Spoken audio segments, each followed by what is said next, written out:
particular, as the package demonstrated, I think that President Obama is also going to talk about the experience he had with Joe Biden by his side. You know, viewers at home have to remember that when the two of them got together in 2009, they inherited a country that was hemorrhaging 800,000 jobs a month, and they turned that around and ended up creating the longest job growth in American history. And so having somebody like Joe Biden at his side and helping to lead the country during that time is especially pertinent in terms of the experience that we need in the Oval Office today. Definitely expecting to hear that from Barack Obama. Also importantly, I think Linda, that hearing from Hillary Clinton. Yes. That's what I wanted to ask you about, because the last time that Clinton spoke at a Democratic National Convention, she was the party's nominee. I'm wondering if you can tell us a little bit more about the significance of her speaking tonight at the same time that the first woman of color accepts her nomination. Well, we all remember how it played out in 2016 and can imagine that that was a really painful experience for Hillary Clinton. Now watching some of the concerns and flags that she raised playing out in real life, she said at the time that she didn't believe that Donald Trump could grow into the job, that he didn't have the temperament or the experience to lead the nation either in good times or in bad times. And what we're hearing is that tonight she's going to deliver a strong rebuke and also to say in an appeal to voters who are watching back at home, let's not make this another woulda, shoulda, coulda election, whether they supported her or chose not to vote at all. She's going to say that this time it's more important than it's ever been and that people definitely need to turn out. All right, Matt, we've also seen a number of Republicans express their support very publicly for Joe Biden, such as John Kasich and Cindy Mccain. In addition, we heard Colin Powell, who served in Republican administrations, speak last night. What's your reaction to this, and how big of an impact will this have on Republican and independent voters? You know, first of all, with Colin Powell, it's really not surprising at all. The last time he supported a Republican nominee for president was 2004. I didn't even have a driver's license back then. So it's more shocking to me if he actually did endorse a Republican at this point. But look, he's an American hero, and I mean no disrespect about that. Both Cindy Mccain and John Kasich, though, have been very outspoken against Trump, not just this month, this year. They've been going back several years against Trump. Obviously, Kasich ran against him. What I'd be looking for is more so the fact if somebody was a surprise, if somebody came out of nowhere and did it. And let's remember here, I think a lot of the opinions among the party, for better or worse, are solidified against Trump. There's not many Republicans or, frankly, independents that have yet to form an opinion on Trump. And I think that's why it comes down to, with him in the fall, not making this a referendum on himself. He needs to make it a choice, much like he did with Hillary Clinton. That's how he was able to win. He made a choice between Hillary and him, not a judgment on what Donald Trump or who he was. Well, and to your point also, Matt, not only have they criticized Trump, but Trump has criticized both of them, or in the case of McCain, her late husband. Our viewers may have noticed that I was careful to say support rather than endorse. Is there a reason that some conservatives are making this distinction? I don't think so. And quite frankly, I think it's a distinction without a difference. If you're supporting someone, you are endorsing them. I think word games and semantics, especially if you are talking about them in front of a speech on national television at their party's convention. It's really hard to say, well, I'm not going fully in that person's camp. I think it's a distinction without a difference for many folks, and there's no discernible difference between the two. I think a lot of people feel that way as well. All right, Linda, one of the highlights of last night's program appeared to be the roll call across America. In particular, my friends were really into Rhode Island's calamari. Do you think it energized voters in this virtual climate? And do you think Republicans are likely going to take their cues from what we saw the Democrats sort of roll out? Well, Lana, I heard a lot of positive feedback about that roll call. In fact, many calls for future roll calls to be conducted in the same fashion, even when we're able to be back together in a big auditorium. I think it was refreshing and a great look at how diverse and amazing our country happens to be, and a reminder of how many folks from different walks of life are part of this big tent party we call the Democratic Party. I think it's definitely was a kind of cinematic and technological achievement, given all of the kind of tech difficulties we've ourselves experienced during this pandemic. Linda, your favorite state? Well, I really took notice when I saw American Samoa, one of the territories out of the 57 that were featured. But my favorite state's probably my own, and that would be Virginia. Fair. All right, Matt, did you have a favorite state last night? And what about that question that I prefaced all this with? How do you think Republicans are watching the DNC this year and taking notes? Well, first of all, I'm a big calamari guy, too, so Rhode Island was very good, but my home state of Connecticut, I liked that, too. I actually thought this was a great idea. And look, I think conventions are very outdated in today's day and age. And so this opportunity is almost a way to rethink it. Is this something that you can do virtually? I've been to conventions past. It's just a lot of kind of awkwardness and rigmarole and parties, quite frankly. If parties can streamline this, I think and rethink how they're done, not only can you attract more viewers, but you can get your message across in different ways. For example, with the keynote, normally you have one person deliver a 40-minute stem winder. In this way, they were able to showcase different people at different times. I think there's a lot of positive things, quite frankly, in terms of tactics and thoughts Republicans can take from this convention. Maybe not that little awkward schoolhouse birthday party it looked like that you're showing right now with Joe Biden and Jill. That was a little awkward, but the rest I thought last night in terms of the roll call was actually pretty interesting. Yeah, there were definitely some awkward points. All right, Linda Tran and Matt Gorman. Overall, an interesting Zoom meeting as far as Democratic national conventions go. Well, we'll look forward to talking to you guys when we're talking about the Republicans, but thank you. Thanks so much. The latest CBS News Battleground Tracker shows Joe Biden leading among Hispanic voters. More than 70% of Latinx voters nationwide intend to vote for him. The poll found a motivating factor was the view that Biden cares more about the pandemic's risk to their communities. However, former 2020 Democratic candidate Julian Castro is warning that the party may win in November, but could see a, quote, potential slide of Latino support in the future. He made those comments in a recent interview with Axios on HBO. I saw this very clearly, that the Latino community too oftentimes is invisible. It's an afterthought, even though it's going to be the largest non-white voting group in 2020 in every way in American society, in the media, in Hollywood, in many professions. There's this image of the Latino community as though everybody got here 5 minutes ago. And former Secretary of Housing and Urban Development, Julian Castro, joins me now. It's good to have you with us, Secretary. So for the first time in history, Latinx voters will be the largest non-white demographic in the 2020 election. We know that all Hispanics don't vote the same way, and we should never consider one voting bloc or one demographic group a voting bloc, rather. But what's the message that the Hispanic community really needs to hear from Democrats during this national convention?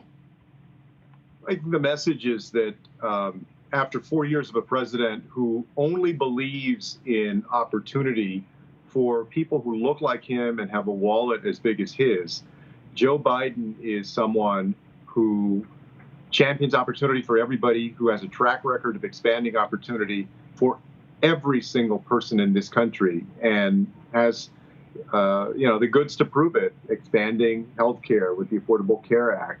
4 million Hispanics were able to benefit from that. Championing housing opportunity, educational opportunity, raising the minimum wage is one of the things he wants to do if he's elected. So all of these things, I think, resonate deeply, along with turning away from the cruelty of Donald Trump's treatment of immigrants to a common sense, reasonable immigration system, and one that has compassion in it. Well, several prominent voices are criticizing the lack of representation during this year's DNC. The official schedule of the convention lists only 3 prominent Hispanic speakers. You delivered the keynote speech at the 2012 convention, and this year you'll be speaking on a panel with other 2020 presidential candidates. However, some other presidential contenders will also be speaking during the primetime event, and there really has been a fair amount of criticism. So I ask you if you think that Democrats are actually doing enough to include Latinos. Yeah, well, last week they announced who was going to be speaking in prime time, and at that time, there were 35 speakers in prime time, and only 3 of them were Latinas or Latinos. And no Muslim Americans, no Native Americans. And I said, look, this doesn't reflect the beautiful, diverse coalition that Democrats have won with over the last several years, especially in 2018, the big wins that we had that were powered by this diverse coalition. Over the weekend, the DNC did add some participants, and we saw that in the first 2 nights. I'd be lying if I said that I don't still think there's progress to be made, because there should be more diverse voices there.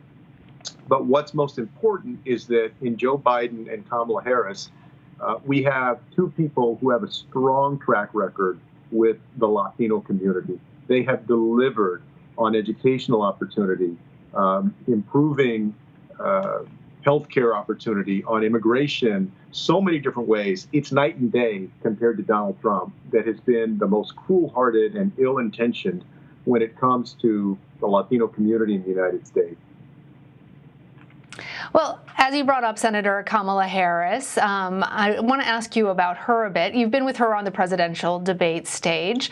What do you make of Joe Biden's pick for vice president? And given that she is the daughter of immigrants, is there a commonality that could help boost her appeal among Latino voters?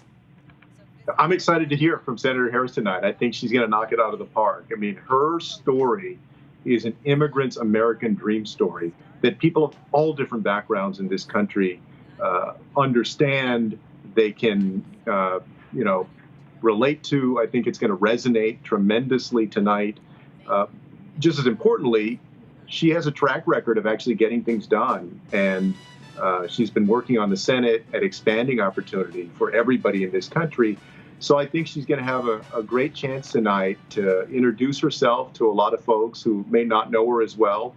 The Kamala Harris that I saw on the campaign trail is a brilliant, dynamic, personable individual who America, I know, is going to love the more and more they get to know her. Secretary, earlier I was talking about the roll call last night and everybody's favorite states. I'm going to guess at what your favorite state was, but you can go ahead and confirm that suspicion for me. Well, look, I'm a Texan by birth and by choice as well. I moved back after college and law school. Texas. And I was really happy to see Congresswoman Veronica Escobar out in El Paso to, do the roll call for us. That was a great, I think people were saying, and I agree with this is one portion of the convention that was actually better in this virtual version of it than it is when you're on the floor of the convention and it's just people all crowded onto the floor of the convention and you can hardly hear anybody. This gave folks an opportunity to showcase some of the character, and the beauty of their state that they're from. And everybody's making a big deal out of Rhode Island and their calamari. But it gives you a sense of, at a time when we've been too polarized and this president has done everything that he can to be divisive and chaotic, it was beautiful to see that diversity actually can be our strength and something that makes this nation special.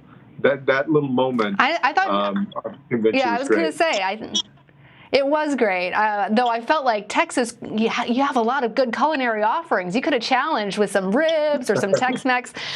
But speaking of Texas, Biden has, in fact, made significant gains in your state, which is being considered a swing state in 2020. It's still obviously leaning towards President Trump, but this is surprising for a lot of folks. Texas last backed a Democratic candidate for president in 1976 when President Jimmy Carter defeated Republican Gerald Ford. What are your predictions for Texas, and how would you advise Biden and Harris in terms of how they could actually win the state in November? Texas is a swing state in 2020. It's totally up for grabs. What you see in the polling oftentimes is that the candidates are tied. They're within the margin of error. And what that means for an incumbent, for Donald Trump, is that he's really could be in trouble. And 2 things are happening. Number one, during the Donald Trump era, people all over the suburbs of Texas and other places are turning away from the Republican Party. And so in 2018, for instance, Democrats took back 2 congressional seats in suburban Dallas-Fort Worth and in the Houston area. that used to be held by Republicans, 12 state House seats, a lot of them in the swing areas that used to be Republican, and 2 state Senate seats that used to be Republican. And that progress continues. And so my advice to Vice President Biden and to the DNC is invest in Texas. 38 electoral votes. It's right there on the cusp. You showed the numbers, and those numbers are reflected in other polls as well. It is very real. You get Texas, and it's game over for the Republicans. They got nowhere to go. All right, Secretary Julian Castro, thank you for joining us. Thank you. There is still a lot of news ahead, so stick with us. You're streaming CBSN, CBS News, always on.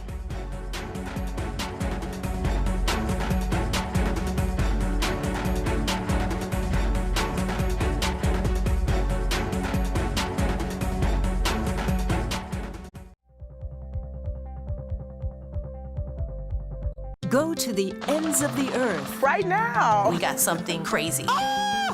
And reach for the stars. Here we are. Time. Yes, it's my comeback. Hey, this is pretty fun. But wait, there's more. Experience thought-provoking, Welcome to the idea of being a human being. innovative, and truly original reporting. Look through a telescope and go, wow. Because there's always something new under the sun on CBS Sunday morning. COVID has taken the lives of tens of thousands of Americans. Rural areas like this here on Navajo Nation are especially hit hard. 15 to 30% of our Navajo citizens don't have running water. In any indigenous reservation, there is a shortage of physicians. Native Americans are amongst the most vulnerable and hardest hit by COVID. Yeah, the more we lose our elders to COVID-19, the more we lose our language and our way of life.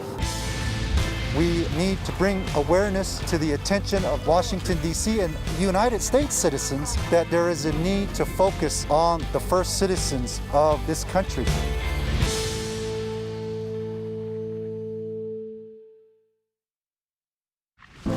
In 60 years, we went from about 100,000 factory workers to probably about 7,000. Off in the distance, you can see some factories that are still humming, but most of them are just kind of abandoned. The restaurant industry right now is one of the largest and fastest growing industries in America. And yet it continues to be the absolute lowest paying employer in the United States. Barely anybody's making enough to live. You were donating plasma to get by. It's literally a slave wage. I don't remember growing up like this. My mom didn't have to go to food banks. It's pretty sad. Even really young kids are feeling what's going on right now. How should parents be talking to them about this whole question of racial justice? How do we embrace this moment and turn it into real change? What we really must focus on is moving from protesting to policy. Join Gail, Anthony, and Tony on CBS This Morning. CBSN Los Angeles. Get local news, breaking news, anytime, anywhere. It's easy to find us, and it's free. Download the CBS News app on your favorite devices. CBSN Los Angeles, streaming 24/7. You can watch CBSN 24/7. We've got an amazing story to share with you. I understand you have some breaking news. How does it all play out? It's quite an adventure here at CBSN. It's been a day.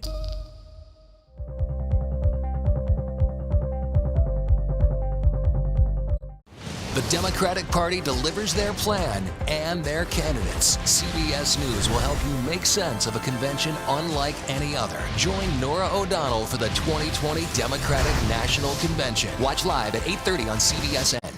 A massive sinkhole swallowed 21 cars in southwest China on Wednesday. It happened at a shopping mall not long after midnight. You can see the moment that a road caved in. Crews were able to recover more than a dozen cars. Fortunately, no injuries were reported. Authorities are investigating the incident. New concerns have been raised about inappropriate content on a popular gaming platform called Roblox. The game's operators say at least half of American kids under the age of 16 use it. And as Anna Warner explains, some games reportedly feature naked figures, simulated sex acts, and crude language. We're building a platform for a new generation. This is Roblox, an online gaming platform where kids can recreate themselves as characters and explore different environments, pretend they're superheroes, raise their own virtual pets, or go on top secret missions. And they can invent their own games. Anyone can create anything at any given moment. 19-year-old Dylan Lemus Olson, who goes by the name Dazzly, understands that better than most. In his YouTube channel videos, he looks at a lesser-known side of Roblox, something called condo games or condo videos. Condo videos are basically, they're like the dark side of Roblox, I'd say. It's just the bad side of Roblox. Players create those games by writing computer code that allows them to bypass Roblox child safety filters, resulting in images like these, characters who are naked, who simulate sex acts, and use crude language in accompanying online chats. Roblox has made a world where kids can build whatever they want. And with condo games, what they want is to be much more grown up than I think anyone imagined they would try. Bert Helm is editor-at-large for Fast Company magazine. He's been looking into the condo games problem for several months. I almost compare it to a house where the parents are out of town and there is a party going on. But the most shocking thing is that you see characters that are naked, and you see that kids have coded ways for these characters to have sex. You can make people do anything you want. This teen, who told us he's 15, said he's been building the games with computer code for about a year. Then I really got into coding and found a way to basically bypass the game from getting reported. Not only that, but Helm says he found some users trying to get kids to start separate, private conversations with them on a different app. And you don't know if someone is actually an adult pretending to be a child. With very bad intentions. Roblox declined to do an on-camera interview with us, but says it has no tolerance for inappropriate content or behavior.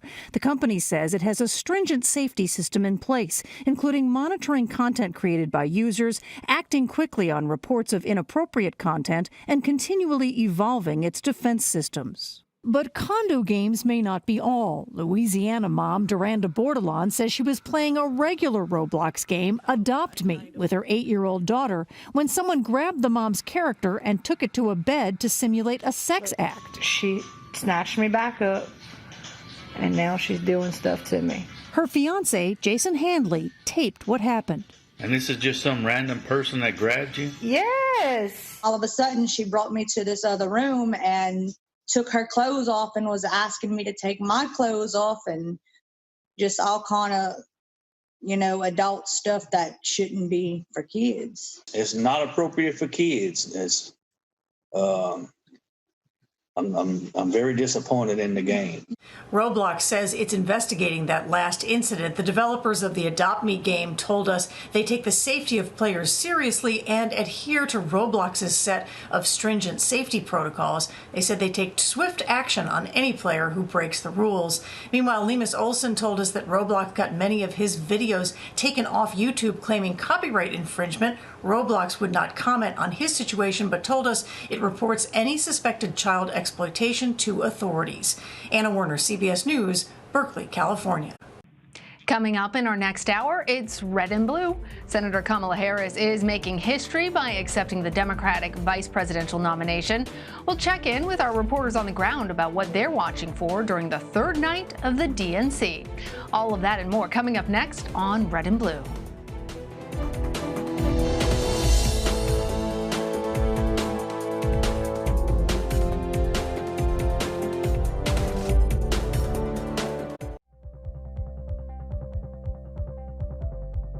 Go to the ends of the earth. Right now. We got something crazy.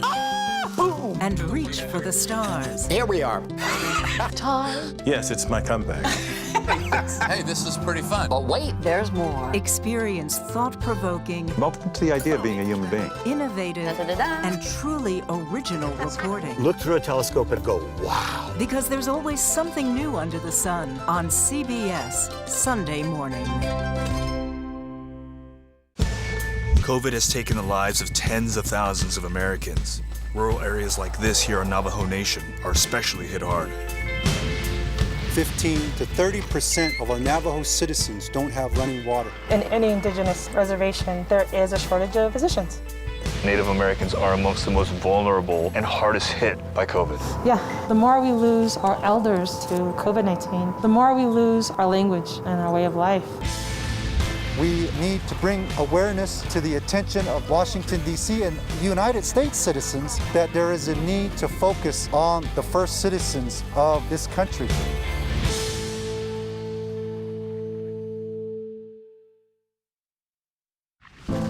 In 60 years, we went from about 100,000 factory workers to probably about 7,000. Off in the distance, you can see some factories that are still humming, but most of them are just kind of abandoned. The restaurant industry right now is one of the largest and fastest growing industries in America. And yet it continues to be the absolute lowest paying employer in the United States. Barely anybody's making enough to live. You're donating plasma to get by.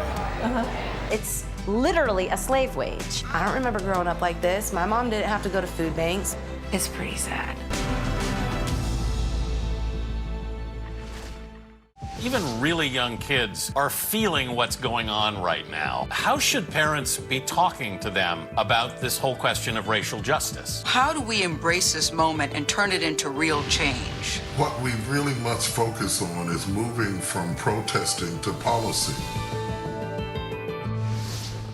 Join Gail, Anthony, and Tony on CBS This Morning. CBSN Los Angeles. Get local news, breaking news, anytime, anywhere. It's easy to find us, and it's free. Download the CBS News app on your favorite devices. CBSN Los Angeles, streaming 24/7. You can watch CBSN 24/7. We've got an amazing story to share with you. I understand you have some breaking news. How does it all play out? It's quite an adventure here at CBSN. It's been a day.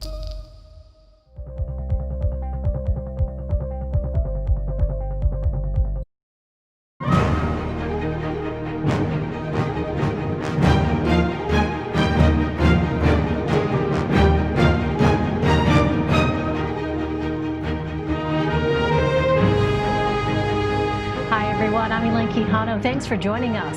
In less than half an hour, the third night of the Democratic National Convention will begin. Former Vice President Joe Biden was officially nominated for president last night. Now it's his running mate's turn to take center stage.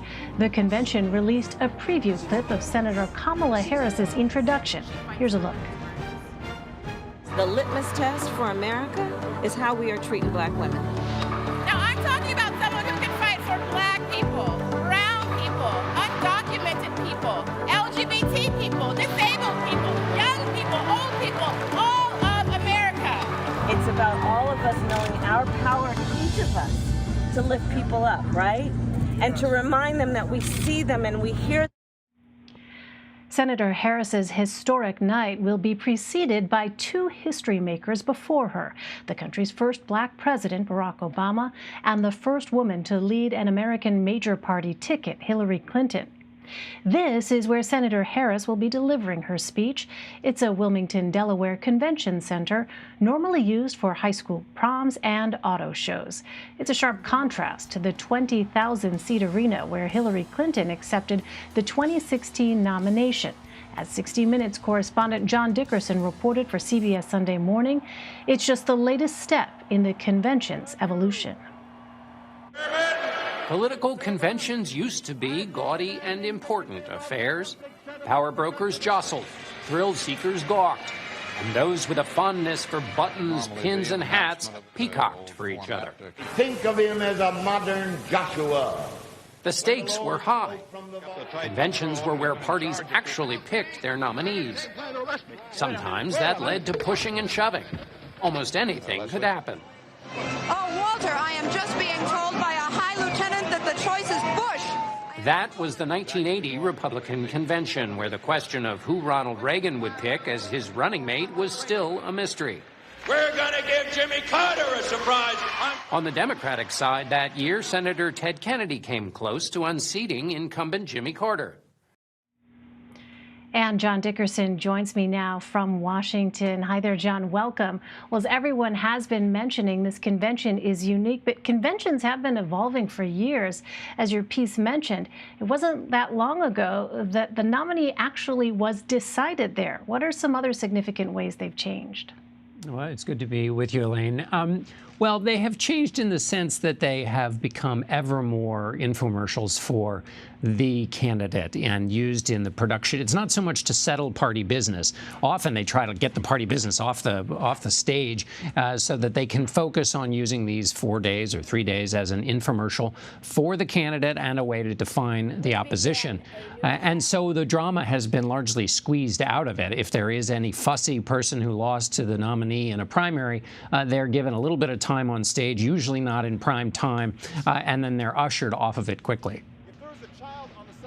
Well, it was only February when there were concerns about a contested Democratic convention. How important is it for a party to unify after a tough primary contest, and do you think the Democrats accomplished that? Well, you know, it's funny, when they used to pick nominees at the convention, sometimes the presidents would hurry up and figure out who their vice president was going to be as a way to kind of mollify whichever portion of the party they didn't represent. And so Eisenhower picked Nixon kind of in a rush. And certainly in 1972, when McGovern picked Eagleton, that was a rush and a disaster. Eagleton ultimately left the ticket. So it's much more placid now at those nominating conventions. The second pick is not always used to mollify or the vice presidential pick isn't used to mollify parts of the base. There was some concern, but, you know, Joe Biden did a lot of work long before he got to the convention, and you saw that in Senator Bernie Sanders' remarks on Monday night, which showed not only that a lot of that spade work that Biden had done in treating Sanders with respect, in working on the issues he cared about and putting together that unity document, that all paid off so that you didn't have any ruckus during the convention. Of course, the fact that it's all virtual helps a lot, too, because you don't have a lot of delegates running around who would have preferred somebody else to be the nominee. Well, Kamala Harris is, of course, reintroducing herself to the country tonight, and we have just learned from DNC officials that she will be making some brief remarks at the very top of the beginning of the program tonight. In addition, of course, to her speech later, she's making history, as we've said, as the first woman of color on a major party ticket. A new ABC Washington Post poll shows 1 in 4 Republicans approve of Biden's choice. John, how significant is that in such a divisive political time like this one? Yes, in our current political environment, to get 1 in 4 members of the other party to agree to anything that is associated with your party is a pretty good starting place. And we've seen part of the message so far in this convention has been that Joe Biden appeals to and is liked by liberals like Bernie Sanders all the way over to people like John Kasich, Republicans, or people who have at least been parts of Republican administrations, John Kasich and Colin Powell. He's likable to everybody. And so the fact that his pick also has some purchase with some number of Republicans is in keeping with that theme. The question will be tonight, when Kamala Harris gives her speech, how much will she go after Donald Trump? Of course she will go after him. Everybody at this convention seems to be. But normally it's the vice president who plays that attack dog role. But she's got other business to do. She's got to reach out to the party. She's going to speak for Joe Biden. Remember, she really took it to him in the primaries. It'll be interesting to watch what she says on his behalf and what she says about his character, having challenged it during the primaries. And so it'll be interesting to see how much she goes after Donald Trump and how much she tries to take care of some of that other business that Democrats need to take care of in this convention to use it to its maximum effect. All right, John Dickerson. John, I have to say I appreciate your genteel political analysis with the use of words like placid and ruckus. John, really nice to see you again. Thank you. Thanks, Take Elaine. care. Good to be with you. And CBSN political reporter Caitlin Huey-Burns joins us now from Wilmington, Delaware. Hi there, Caitlin. Well, last night, the party aimed to show a bridge between generations, having speakers from former President Bill Clinton to Congresswoman Alexandria Ocasio-Cortez. What is tonight's message? Well, tonight you have three big figures in the Democratic Party. Hillary Clinton, the nominee of 2016, the first woman to head a major party ticket.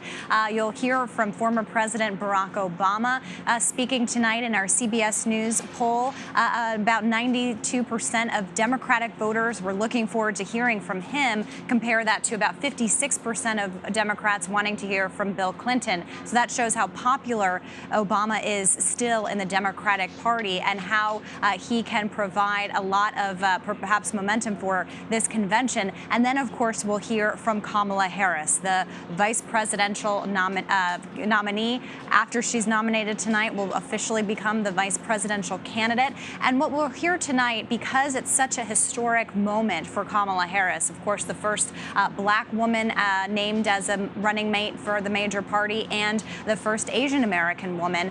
You'll also hear from Hillary Clinton speaking to kind of the historic nature of this moment, which is commemorating this week the 100th anniversary of the ratification of women's suffrage. So you'll likely hear from these speakers the importance of voting and urging Democrats to get out there and vote, especially as there are pressures and barriers put on to voting this time around. Well, you know, Caitlin, we've heard Democrats talk a lot about health care during this convention. What are other issues the party plans to address, and what major issues have we not heard a lot about yet? Right, we heard about health care, which of course is going to continue to be a huge driver in this election. We saw that in 2018, and we're continuing to see it now, especially against the backdrop of the pandemic. And health care has become an economic issue. It's a personal issue. It speaks and shows a lot of social inequity and injustice in this country. We've also heard with John Kerry speaking last night and Colin Powell as well, talking about the threats across the world and the foreign policy elements that face the incoming administration if they are elected. This has been a convention largely geared at doing two things. One, showing a united Democratic Party, not only united with the progressive wing of the party and the Joe Biden wing of the party, but also presenting a party that they believe can be inclusive to Republicans who are disenchanted by Donald Trump.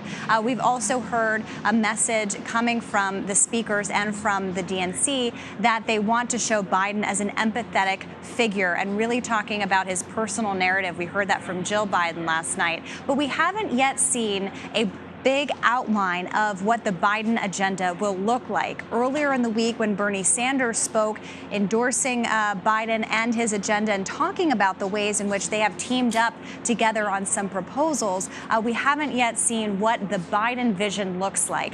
And that's important because in polling heading into tonight, we've seen that a majority of Biden's supporters are backing him because he is running against Donald Trump and they want to defeat Donald Trump. Trump supporters are supporting him in our polling because they support Donald Trump. So this is a chance for the party to make an affirmative case for their ticket and to lay out a positive agenda, not necessarily one that is just against Donald Trump. It is certainly a challenge. However, it could also be a situation where going against Donald Trump is enough. I've been kind of counting how many times Biden's name is mentioned and how many times Trump's name is mentioned. We're hearing Trump's name a lot here at the DNC. Well, just to dig into that a little bit more, I mean, based on what we know about the mood of the electorate right now, Caitlin, what are important themes for Hillary Clinton and Barack Obama specifically to address? I think the issue of voting rights is going to be center stage, especially with Obama and Hillary Clinton speaking. According to some prepared remarks that we're hearing from Clinton, she's going to address the idea and the fact that a lot of Democratic base voters did not show up in 2016. And so she's going to be talking about that and referencing that election in which she won the popular vote but did not win the Electoral College and lost votes in those key states of Michigan, Wisconsin, and Pennsylvania. So you'll see this urging from her to actually show up and vote this time around. And then I'm curious to see from former President Obama how much he talks about the issue of voting rights. So it's not just getting getting people out and motivated to show up and vote, but it's removing barriers that are in place that would prevent people from voting. Those barriers have been in place for a while, and they're exacerbated or more pronounced in the pandemic, when lots of states are scaling up their vote-by-mail operations and trying to figure out a way to give voters options if they don't feel comfortable going to the polls. And we've seen, of course, over the past several days, the president continuing to disparage vote-by-mail, and earlier efforts to, on the president's part, to maybe hold up funding for the Postal Service, although the Postal Service announced this week that it will suspend any changes until after the election. Right, it's a political landscape unlike anything we have ever seen before. Caitlin Huey Burns in Wilmington, Delaware for us. Caitlin, thank you. Thank you. Coming up, Kamala Harris is set to make history tonight. We'll break down the path that led to her political rise when we come back. Stay with us. You're streaming Red and Blue. I remember when my mother, Kamala Harris, bought our first home.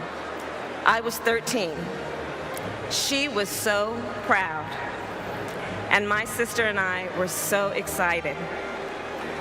Millions of families and millions of Americans know that feeling of walking through the front door of their own home for the first time, the feeling of reaching for opportunity and finding it. That's the choice in this election. It's a choice between an America where opportunity is open to everyone, where everyone plays by the same set of rules, or a philosophy that tilts the playing field to help the wealthiest few.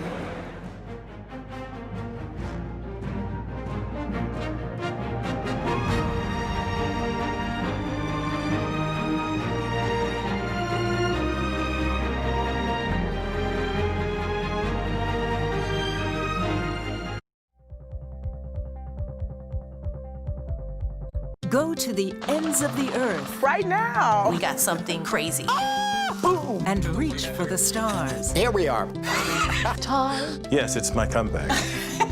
Hey, this is pretty fun. But wait, There's more. Experience thought-provoking, Welcome to the idea of being a human being. innovative, and truly original reporting. Look through a telescope and go, wow. Because there's always something new under the sun on CBS Sunday morning.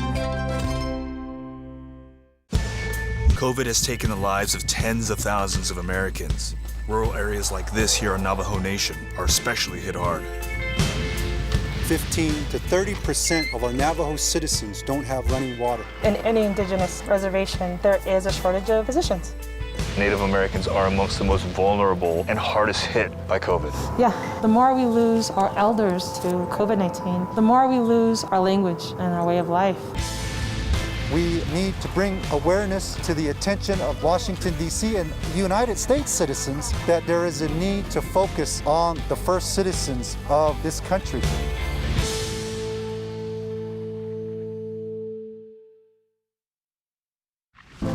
In 60 years, we went from about 100,000 factory workers to probably about 7,000. Off in the distance, you can see some factories that are still humming, but most of them are just kind of abandoned. The restaurant industry right now is one of the largest and fastest growing industries in America. And yet it continues to be the absolute lowest paying employer in the United States. Barely anybody's making enough to live. You were donating plasma to get by. It's literally a slave wage. I don't remember growing up like this. My mom didn't have to go to food banks. It's pretty sad. Even really young kids are feeling what's going on right now. How should parents be talking to them about this whole question of racial justice? How do we embrace this moment and turn it into real change? What we really must focus on is moving from protesting to policy. Join Gail, Anthony, and Tony on CBS This Morning. CBSN Los Angeles. Get local news, breaking news, anytime, anywhere. It's easy to find us, and it's free. Download the CBS News app on your favorite devices. CBSN Los Angeles, streaming 24/7. You can watch CBSN 24/7. We've got an amazing story to share with you.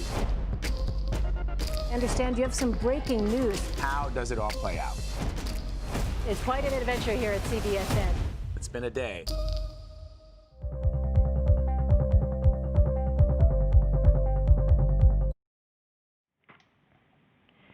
It will be a historic night for Kamala Harris and for the nation. We're just minutes away from California's junior senator taking the stage at the Democratic National Convention to officially accept the party's nomination for vice president. It's arguably one of the most important speeches of her career. Nicole Killian has more. Stakes are much higher than Kamala Harris's last DNC appearance in 2012. The American dream belongs to all of us.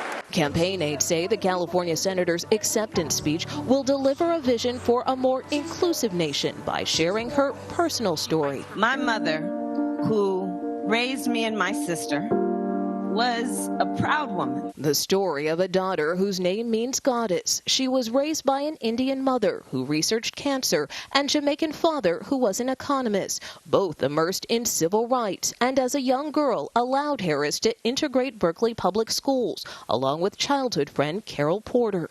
We grew up in a segregated neighborhood, so we lived the challenges that kids of color live, and she's been able to really take that to heart. A lesson she carried to Howard University, pledging Alpha Kappa Alpha sorority with Jill Lewis. She was not day one, I plan to run for office, but she was very interested in justice. My name is Kamala Harris. That interest would lead her to be San Francisco's DA with a tough-on-crime agenda, to California's Attorney General, where she took on the banking industry, and the U.S. Senate. Yet her prosecutor background has raised concerns with some progressives. Tonight, she gets to change minds.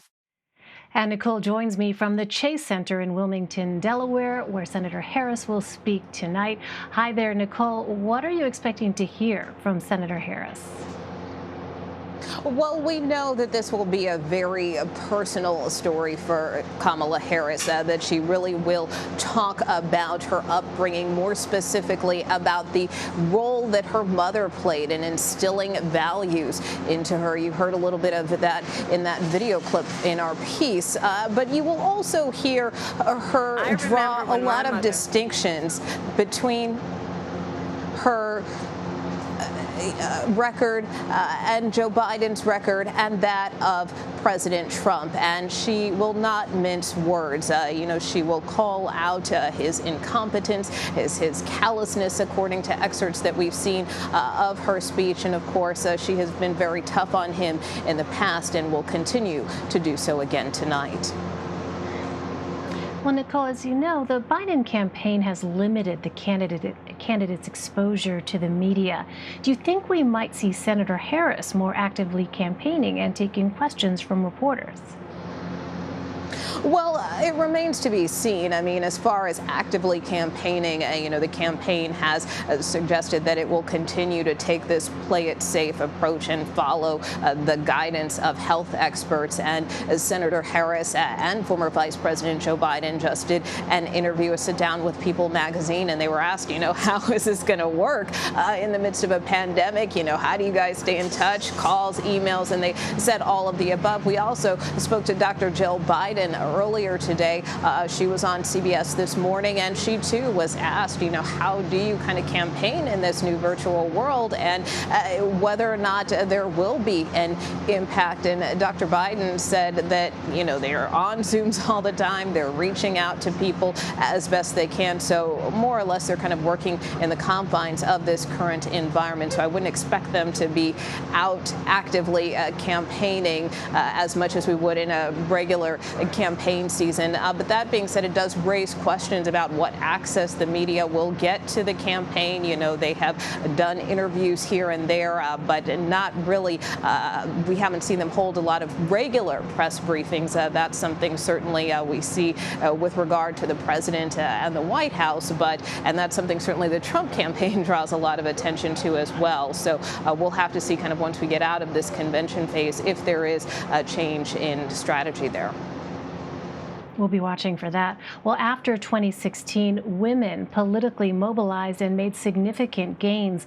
The 2018 midterms led to historic wins for women.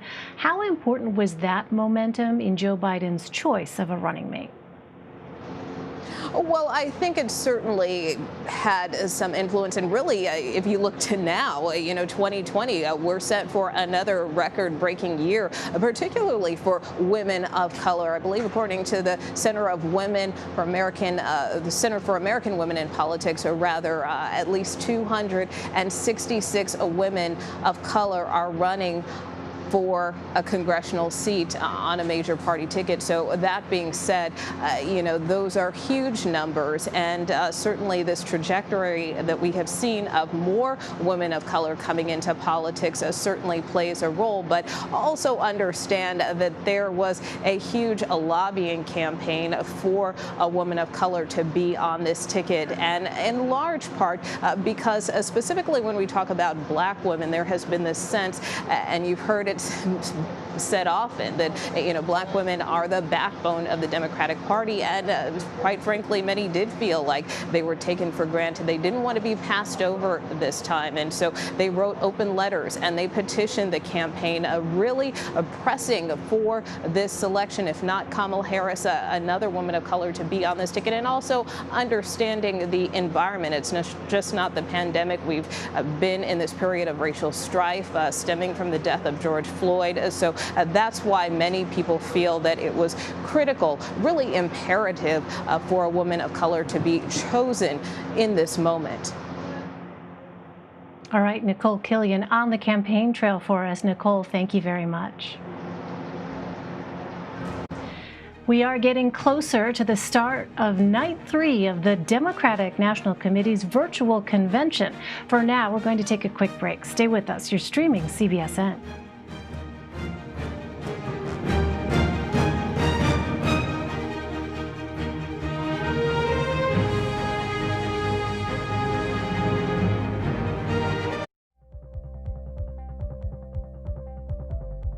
So, I've got a question for you. What if you could watch all the CCO news you want and see all your favorite CCOers anytime, anywhere? Well, you can. Go ahead and grab your phone. Come on, I know it's close by. And go to WCCO.com or get the app and poof, there we are, right next to all those other networks you stream. Bonus time, it's free. You heard right, zip nada zilch, for free. CBSN Minnesota, built by CBS News, powered locally by WCCO. Wherever you are, wherever you go, breaking Bay Area news, live. This is CBSN Bay Area. I'm Michelle Griego. CBSN Bay Area, in your hand, on demand, and absolutely free. Highly updated top local stories and weather where you live. Available everywhere. Powered by KPIX5 News. CBSN Bay Area. Always on, always free at KPIX.com. We spoke to black officers all around the country about the challenges that they face. When you're not in uniform, are you ever concerned for your safety? Out of uniform, I'm just another guy. I'm a black man first. CBSN Pittsburgh, your neighborhood news, streaming 24/7. Anytime, anywhere. Find it on KDKA.com and on all your favorite devices.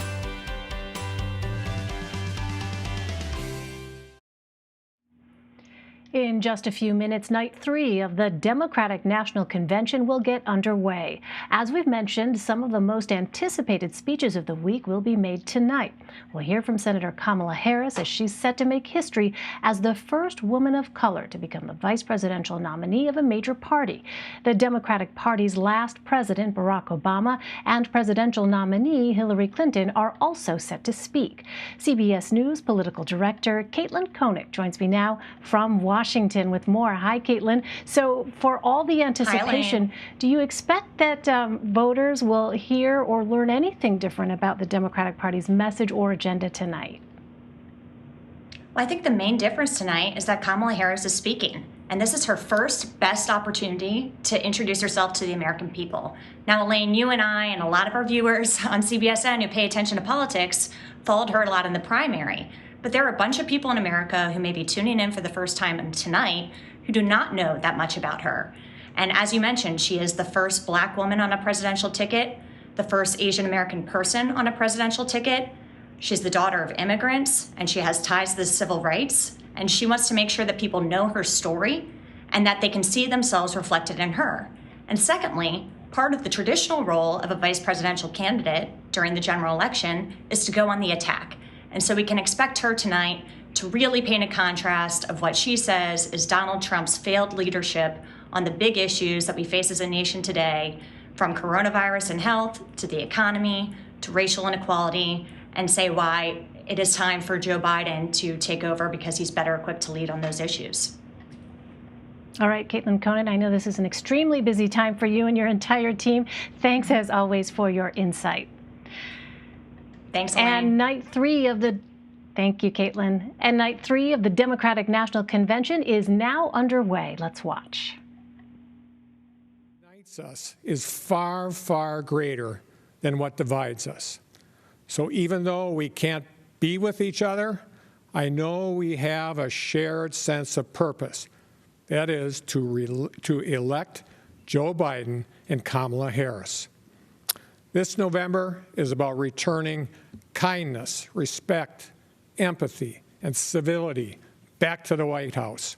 And that's who Joe and Kamala are, because they know, especially during challenging times like these, the problems we face can only be solved by all of us together. Holy mackerel, folks, let's get to work.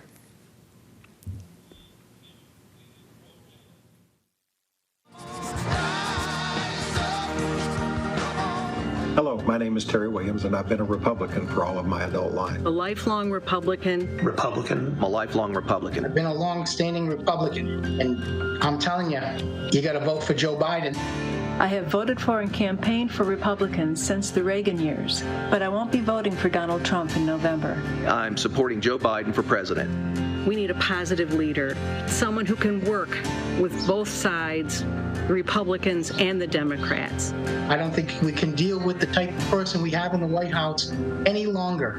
Vote, America. That's the only way to get out of this. And Joe Biden is just the person to ensure we get our lives back to normal. Joe Biden is a decent man with a long history of public service to America. He will restore order and integrity to the executive branch. I would strongly encourage all of us to come together and hopefully return our country's political discourse back to some measure of normalcy and decency. I'm absolutely sure he's going to help us bring this country together once again.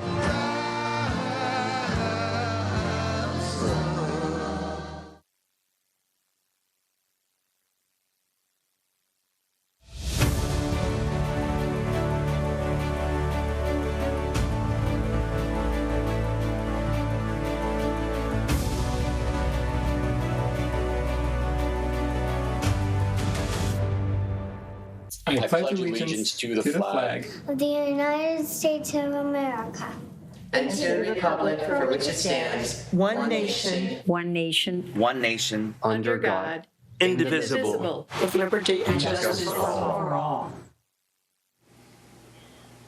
Hey everybody, it's me, Kamala. So before I go on stage later tonight, I want to talk about the importance of voting. I know many of you plan to vote this year, but amidst the excitement and enthusiasm for this election, you've also heard about obstacles and misinformation and folks making it harder for you to cast your ballot. So I think we need to ask ourselves, why don't they want us to vote? Why is there so much effort to silence our voices? And the answer is because when we vote, things change. When we vote, things get better. When we vote, we address the need for all people to be treated with dignity and respect in our country. So each of us needs a plan, a voting plan. Joe and I want to make sure you're prepared. If you text VOTE to 30330, we'll help you come up with your plan and remember deadlines and get ready to vote in your community. So send that text and encourage your family and friends to send one too. Now let's enjoy another night of inspiration from around our country. I'll see you a little later tonight, and until then, I turn it over to my dear friend and tonight's moderator, Kerry Washington.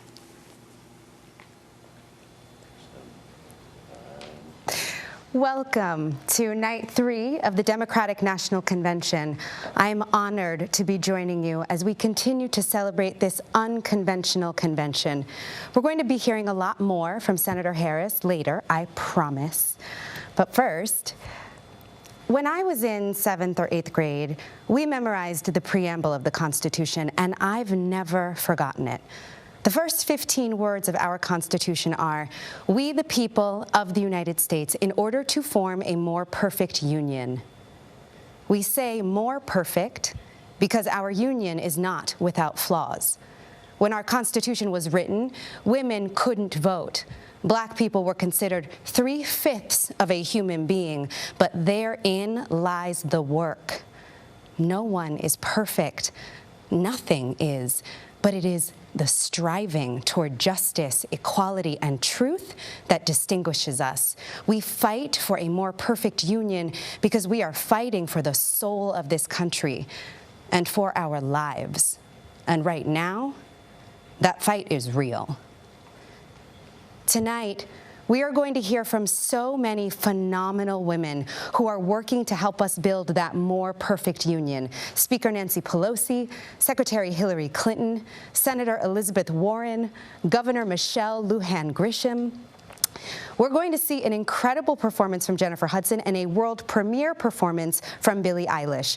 We'll meet so many of the activists and organizers working to build a more equal, more just future. And we're going to hear from our 44th president, Barack Obama. That's a long way of saying this is going to be an unforgettable night filled with important voices. But the most important voice we hope to hear from tonight is the one we need to hear from most. It's yours. Because if we are going to repair the damage that has been done, if we are going to finally realize the dream, we, the people, have to get involved. Each and every one of us is the we. You are the we. It's going to be your voice, your service, your action that helps us create that more perfect union. Tonight, we're going to talk about where we are and where we're going on so many issues important to our future. 90% of Americans support common sense gun laws because we need to do more to address the epidemic of gun violence. Let's start there.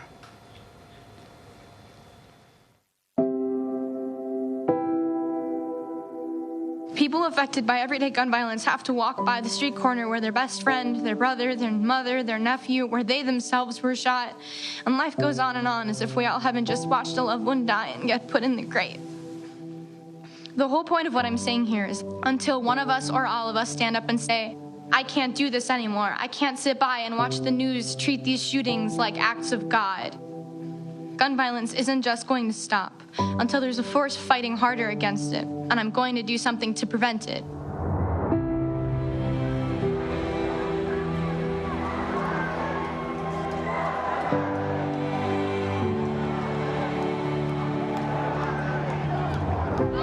They say that tougher gun laws do not decrease gun violence.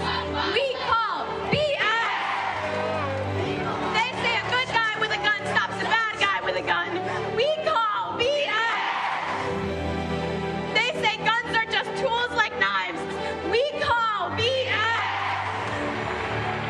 They say that no laws could have been able to prevent the hundreds of senseless tragedies that have occurred. We call BS!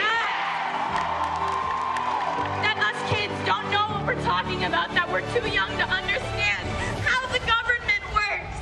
We call BS!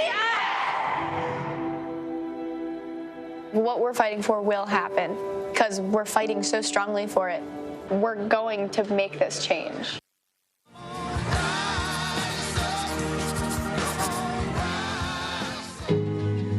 Long before this pandemic, our country has been suffering from the epidemic of gun violence. Gun violence is a public health crisis, one that disproportionately affects the Black and brown communities. First, it was my beloved fiance. My son, Jerry, at the Pulse shooting in Orlando. 7 years later, it would be my son. I know exactly the pain, the toll, the heartbreak of gun violence. My freshman year, my high school went into lockdown because a kid brought a gun to school. We've had to endure live shooter training drills on our schools. High schoolers have enough to deal with. They shouldn't also be responsible for keeping themselves safe at school. That's the job of the government. We have to end corporate lobbying by the NRA. We have to invest in mental health in our communities rather than making our schools maximum security prisons. I want a president who will make gun violence prevention a top priority, and I believe Joe Biden is that person.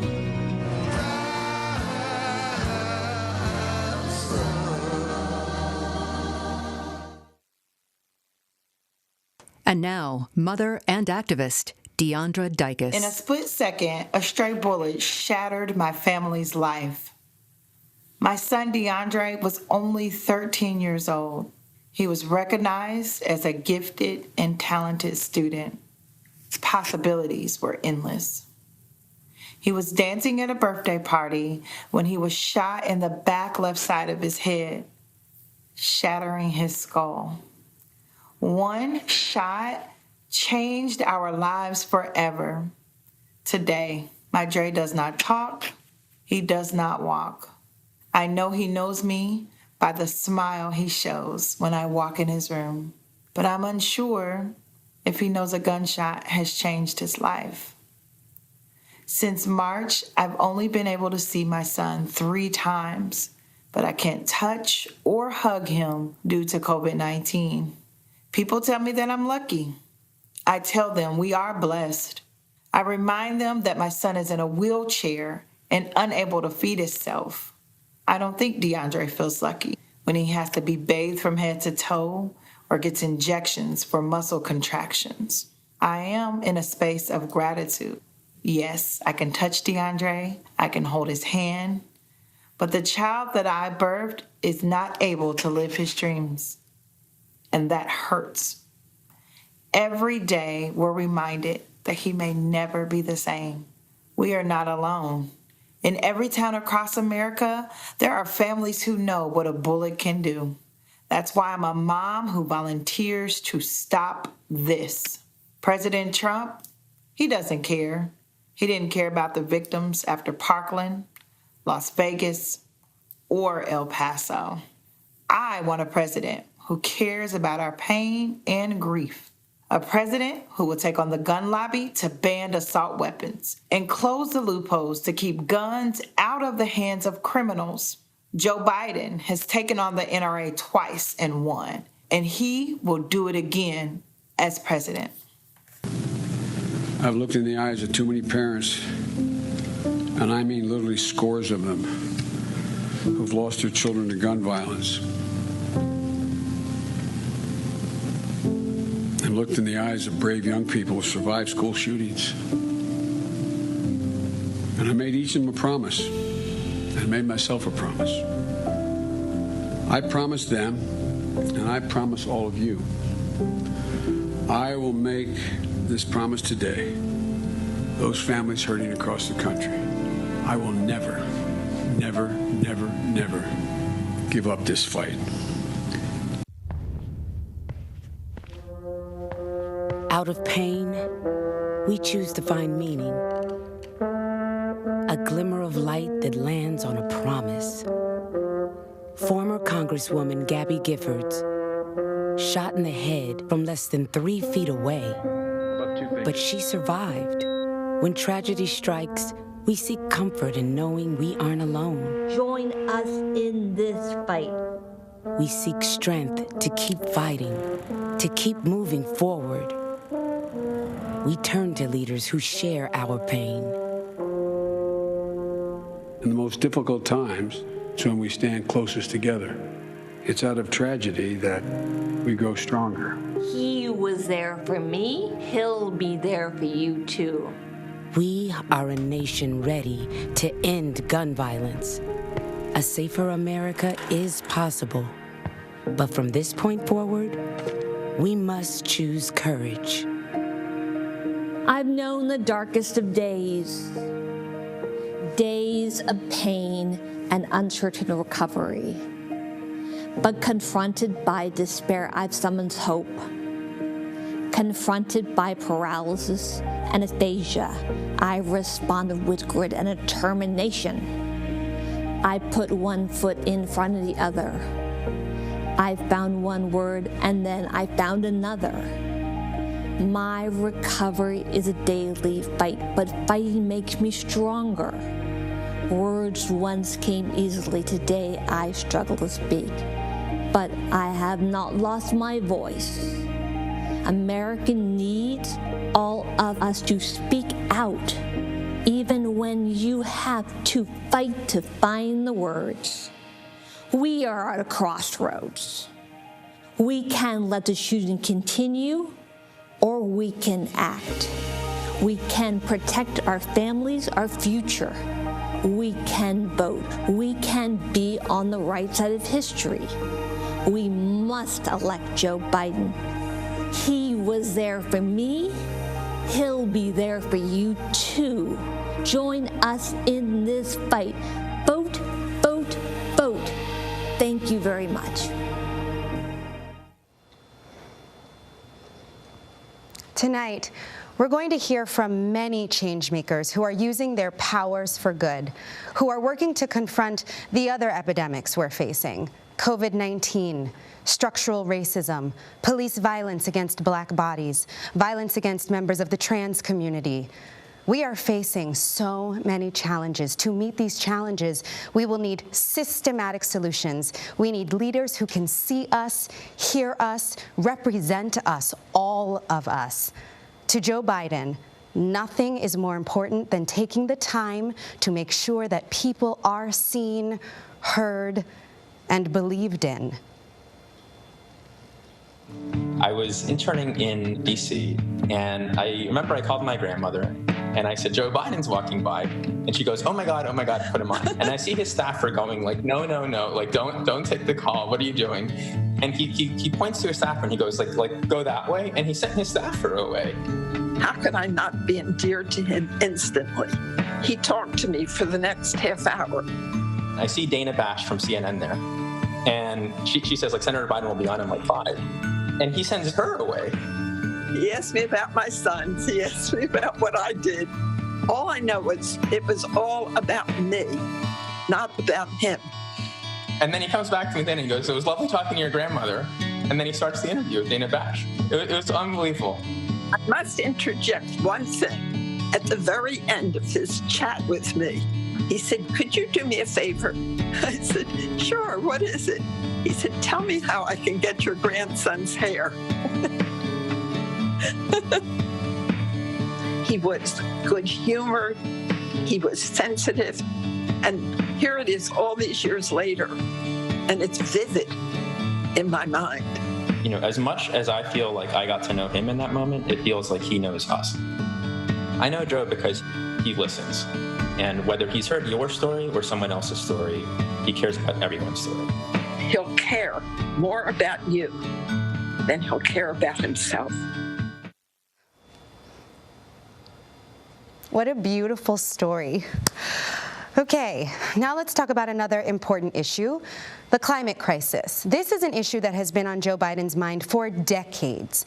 In 1986, while working as a senator, Joe Biden introduced one of the first climate bills in Congress, and he's continued to listen to and work with climate advocates and activists, putting forward a plan to address climate change and create a clean energy economy.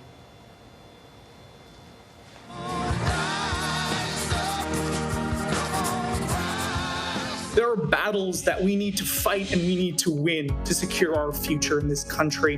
But there's one issue that is an existential threat to all of us, and that is climate change. The climate crisis is here, and we must act. It is the most pressing issue of our time, and it deserves to be treated as such. We no longer have any time to wait. Our generation will bear the burden of past mistakes, but we stand to benefit most from changing course now. We know that in a couple of years, it will be too late. We need to change the paradigm, and that happens here with us. We should invest massively in wind, solar, geothermal, and green infrastructure. Moving away from fossil fuels and being highly competitive in renewables. We need to lay out our specific policies so that we can give our children, my children, your children, a planet that can sustain them. That needs to happen now. We need it now. The moment demands it. We can afford nothing less.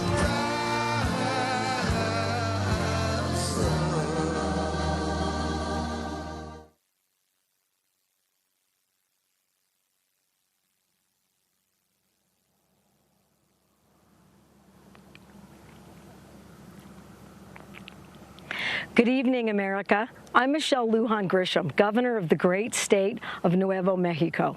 I'm proud of my home state every single day, especially how we have punched above our weight in our successful response to COVID-19. I'm proud of New Mexicans from Taos to Truth or Consequences who have stepped up and sacrificed in so many incredible ways this past half year. And I'm proud how we embrace our multicultural identity as our greatest strength. And I'm proud that New Mexico has shown what climate leadership looks like. While the Trump administration has been eliminating environmental protections, we've expanded them. While they've been rolling back regulations on oil and gas, we've taken on polluters and held them accountable. We've committed to a renewable energy future with exciting and fulfilling careers for workers all across our beautiful state, including right here in the heart of northern New Mexico. We're laying a roadmap here for what America can and should look like in the 21st century. An America where we lead again, where we build safer, cleaner, and more affordable cities and communities, where we provide meaningful opportunities for workers and families to thrive and build better lives. As president, Joe Biden will rejoin the International Climate Agreement, and the United States will once again lead on this critical issue. At home, he'll invest in energy workers, and he will deliver for working families across the U.S., helping them build meaningful careers while accelerating our nation and world into a clean, green 21st century and well beyond. We know time is running out to save our planet. We have the chance this November to end two existential crises: the Trump presidency and the environmental annihilation he represents. We have the chance this November to attack the climate crisis, invest in green 21st century jobs, and embrace the clean energy revolution our country, our young people are crying out for, and the leadership the rest of the world is waiting for. The choice is clear. The choice is Joe Biden. Thank you, America. Hard work, rising to a challenge, the American way. Going to the moon was all three. The Eagle has landed. Many astronauts returned home and reported a shift in their awareness. The view they saw of Earth from space was profound. The world looked beautiful, tiny, fragile. Our atmosphere is all that separates us from oblivion. We now call what they experienced the overview effect. Here in Detroit, our communities for such a long time have faced the burden of pollution. And I think addressing climate change gives us an opportunity to correct some of those wrongs and to also invest in our vulnerable communities. Maybe you've read some of the millions of pages of scientific evidence on climate change. Rushing storm, sir. Or maybe you felt it as you walked the neighborhood. Oh my God, the truck is sinking. For most people, it's overwhelming. All of this with the global warming and that, a lot of it's a hoax. It's a hoax. I had spent 5 years working on this report. The Trump administration started to remove any mention that humans were the cause of climate change from it. I wrote my resignation letter just 6 months into the administration. They were handing the keys of public lands over to private interests. The Trump administration has gone all out, not just to neglect climate change issues and laws, but to reverse them. We have about a decade before it's too late. kid. And I'm going to say to all those adults who are watching this right now, why don't you get up and do something? Some of the first climate change legislation ever written was by a senator from Delaware. When Donald Trump thinks about climate change, the only word he can muster is hoax. America faces a challenge, but if we face it together, we will rise to the occasion and build back better. When I think about climate change, the word I think of is jobs. That's Joe's plan: create millions of new good-paying jobs, many of them union, like mine. Invest in critical infrastructure, upgrade millions of buildings, invest in micro-mobility and precision agriculture, a clean energy future that achieves net zero emissions by 2050.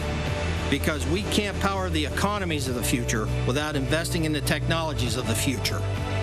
I think what's really important about Joe Biden's plan is that 40% of the investment will go to vulnerable communities.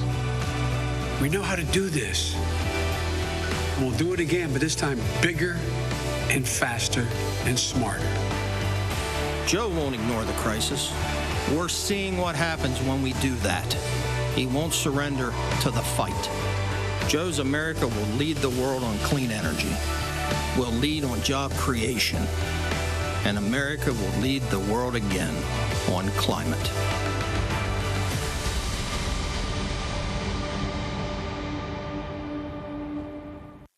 I was 13 when the Camp Fire, the most destructive wildfire in California's history, broke out. We were visiting family nearly 100 miles away, but my asthma flared badly. I could hardly breathe. I'm Alexandra Villasenor, and I've been organizing young people around climate change since 2018. Climate change is impacting us now, and it's robbing my generation of a future. For young people my age, every aspect of our lives, from where we go to school, to what kind of careers we'll have, to whether or not we can raise a family, depends on us taking climate change seriously right now. Joe Biden won't solve this crisis in 4 years. No one can. But he will put us back on track so that my generation can have a fighting chance. I'm asking you to join us. Don't let our futures go up in flames. The corn growers near my parents' farm have a saying, knee-high by the 4th of July. These days they're lucky if the corn is even planted because of unpredictable and torrential spring rains. I'm Andrew Adamski. I studied microbial ecology at Northern Michigan University. Us farmers can see the effects of climate change happening right in front of us. So we've been trying to do our part. We're adopting sustainable solutions on my family's farm, switching to a community model, using less land, and reusing our resources to grow our food. We are eliminating tons of carbon pollution every year by mimicking natural ecosystems. Farmers can be part of the climate solution instead of a problem. Today, we all can grow our own future, but we need our leaders to be part of the solution as well, instead of part of the problem. We need them to commit to the science, not ignore it. We need them to put real plans on the table rather than roll them back. That's what Joe Biden is doing with his clean energy revolution. Instead of being left behind, we could lead the world again. I spend a lot of time talking about climate change with different communities here in Nevada.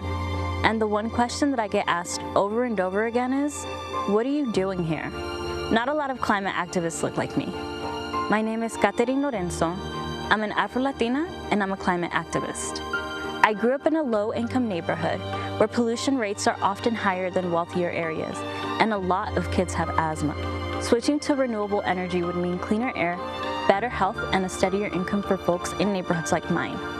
Because solar PV installers and wind turbine techs are some of the fastest growing jobs in the country. And Joe Biden's plan is transformative. He knows that saving the planet isn't just a challenge to overcome, it's an opportunity for a better way of life. So what's it going to be, America? Are you ready to vote for Joe Biden?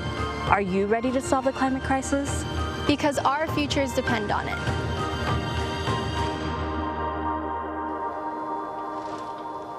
Like the folks we just heard from, next up is another activist and environmentalist, not to mention an immensely talented artist. She worked to ensure that her most recent concert tour was green and sustainable, urging her fans to take similar actions in their daily lives. And even before she herself was old enough to vote, she held registration drives before her shows, signing up thousands of voters. She's a voice for her generation in both her music and her activism. Here to perform My Future publicly for the first time, Billie Eilish. You don't need me to tell you things are a mess. Donald Trump is destroying our country and everything we care about. We need leaders who will solve problems like climate change and COVID, not deny them. Leaders who will fight against systemic racism and inequality. And that starts by voting for someone who understands how much is at stake. Someone who's building a team that shares our values. It starts with voting against Donald Trump and for Joe Biden. Silence is not an option, and we cannot sit this one out. We all have to vote like our lives and the world depend on it, because they do. The only way to be certain of the future is to make it ourselves. Please register, please vote. I can't seem to focus, and you don't seem to notice I'm not here. I'm just a mirror. You check your complexion to find your reflections all alone. I had to go. Can't you hear me? I'm not coming home. Do you understand? I've changed my plans, 'cause I'm in love with my future. Can't wait to meet her, and I'm in love, but not with anybody else.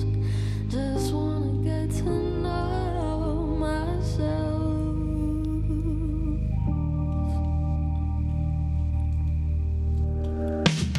I know supposedly I'm lonely now. No, I'm supposed to be unhappy without someone. But aren't I someone?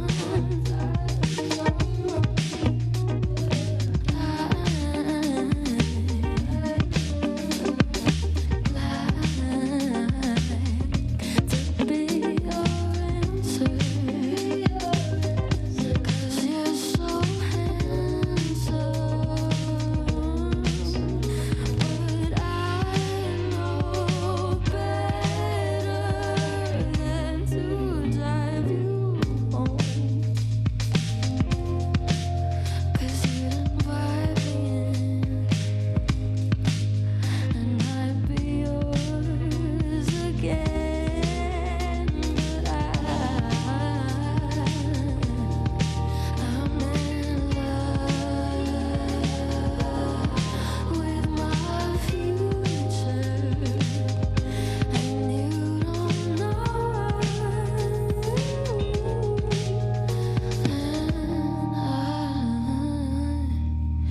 I'm in love,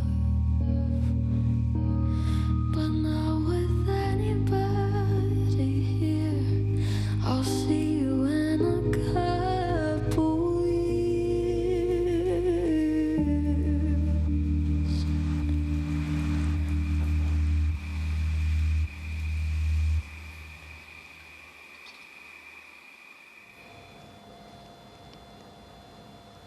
Billie Eilish, thank you. Okay, now we're going to talk about something close to my heart. The Black community in this country is hugely diverse. On my father's side, I am descended from African Americans who came from slave ships that landed in South Carolina and who were part of the Great Migration North that has played such a defining role in who we are as a nation. On my mother's side, my grandparents came here as immigrants, part of a rich history that has also defined America. They immigrated to this country from the West Indies through Ellis Island in the 1920s. I often think about how my grandmother must have felt when she first saw the Statue of Liberty and her raised torch. My family's story is not unique. Unless you're Native American, your family likely came here from somewhere else, whether it was 5 years ago or 200 years ago, whether it was by choice or by bondage. Etched into the DNA of who we are as a nation is the very idea that though you may be from somewhere else, you can find your home here. But that idea is in danger, now more than ever before. Tell me when I should start reading. Dear Donald Trump, my name is Estella. I am 11 years old. My mom is my best friend. She came to America as a teenager over 20 years ago without papers in search of a better life. She married my dad, who served our country as a Marine in South America, Africa, and Iraq. My mom worked hard and paid taxes, and the Obama administration told her she could stay.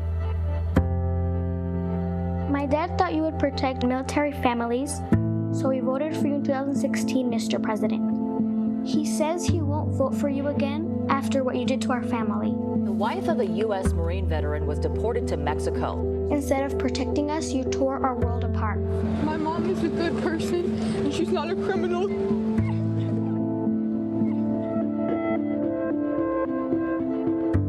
Now, my mom is gone, and she's been taken from us for no reason at all. Every day that passes, you deport more moms and dads and take them away from kids like me. We will begin moving them out day one. You separated thousands of children from their parents and you put them in cages.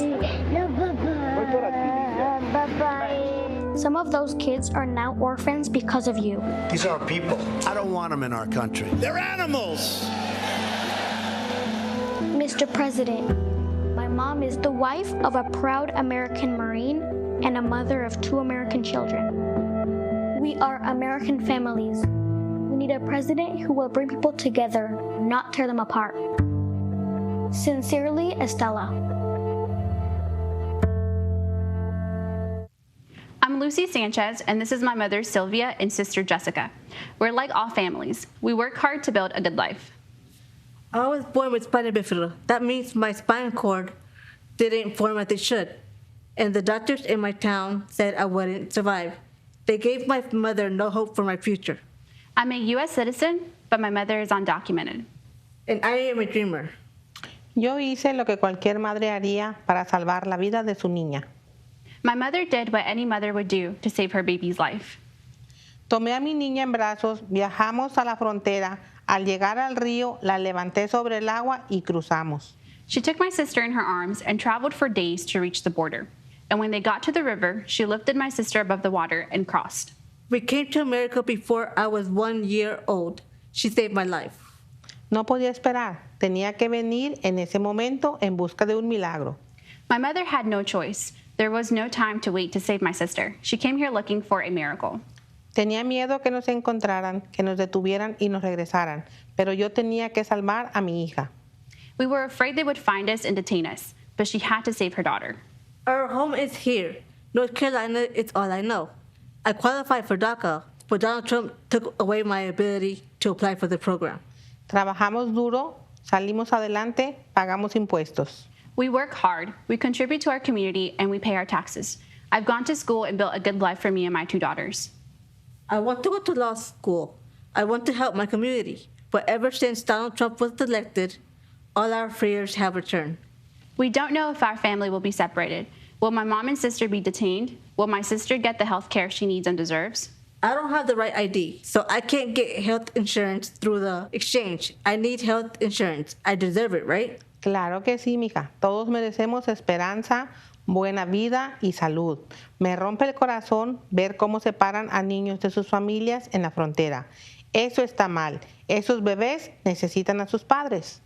It breaks our hearts to see children separated from their families at the border. That's wrong. Those children need their parents. On November 3rd, I'm going to vote for my mother, my sister, and my daughters. I will vote for a future where all of our lives have dignity and respect. We need a leader who will fix the broken immigration system and commit to keeping families together. I'm voting for Joe Biden and Kamala Harris, the daughter of immigrants. Who are you going to vote for? Estamos todos juntos. Envía la palabra únete al 30330. There's something unique about America. We don't simply welcome new immigrants. We are born of immigrants. That is who we are. Immigration is our origin story. After all, unless your family is Native American, all of our families come from someplace else.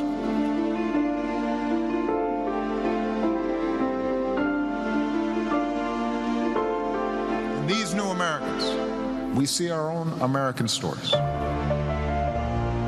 Life in America was not always easy. There was discrimination and hardship and poverty. But like you, they no doubt found inspiration in all those who had come before them. And they were able to muster faith that here in America, they might build a better life and give their children something more. Tension throughout our history between welcoming or rejecting the stranger, it's about more than just immigration. It's about the meaning of America. What kind of country do we want to be? Immigrants are the teachers who inspire our children. They're the doctors who keep us healthy. They're the engineers who design our skylines and the artists and the entertainers who touch our hearts. Immigrants are soldiers, sailors, airmen, Marines, Coast Guardsmen who protect us. We can never say it often or loudly enough. Immigrants and refugees revitalize and renew America. It's not something to take for granted. It's something to cherish and to fight for. God bless you. And God bless the United States of America.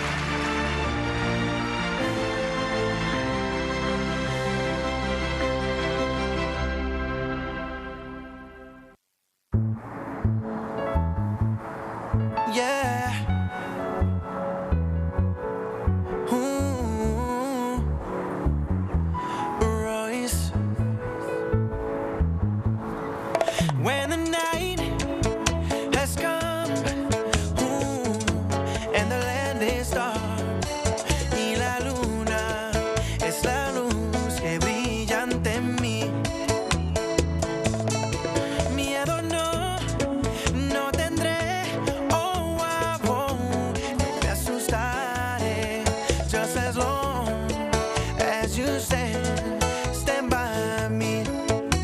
And darling, stand by me. Oh, stand by me. Oh, stand junto a mí, Y aunque las montañas o el cielo caigan, no voy a preocuparme, porque sé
by each other. Don't forget to vote this November. Together we can make a change. Ya lo saben.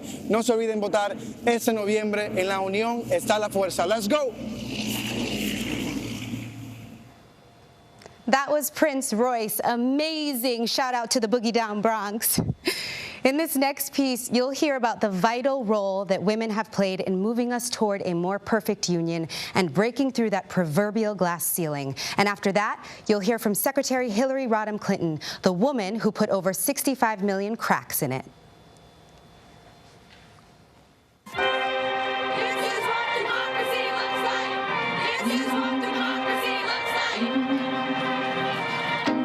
Got to understand what happens from here is in our hands. She was called an instigator, a rule breaker, a rabble-rouser. And she is called the agitator, the pushy one, the one with attitude. Now is the time for all of us to stand up and say enough is enough.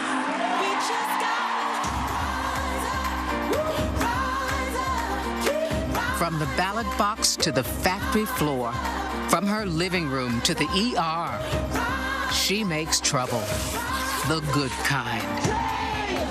She is the mother who cries out for sensible gun laws. This is about a right and wrong thing. The daughter who believes that equal justice means justice for all.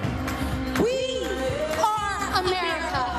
The child who knows that Black lives matter. She is our warrior on the front lines, challenging authority to make the world safe. Nobody is above the law.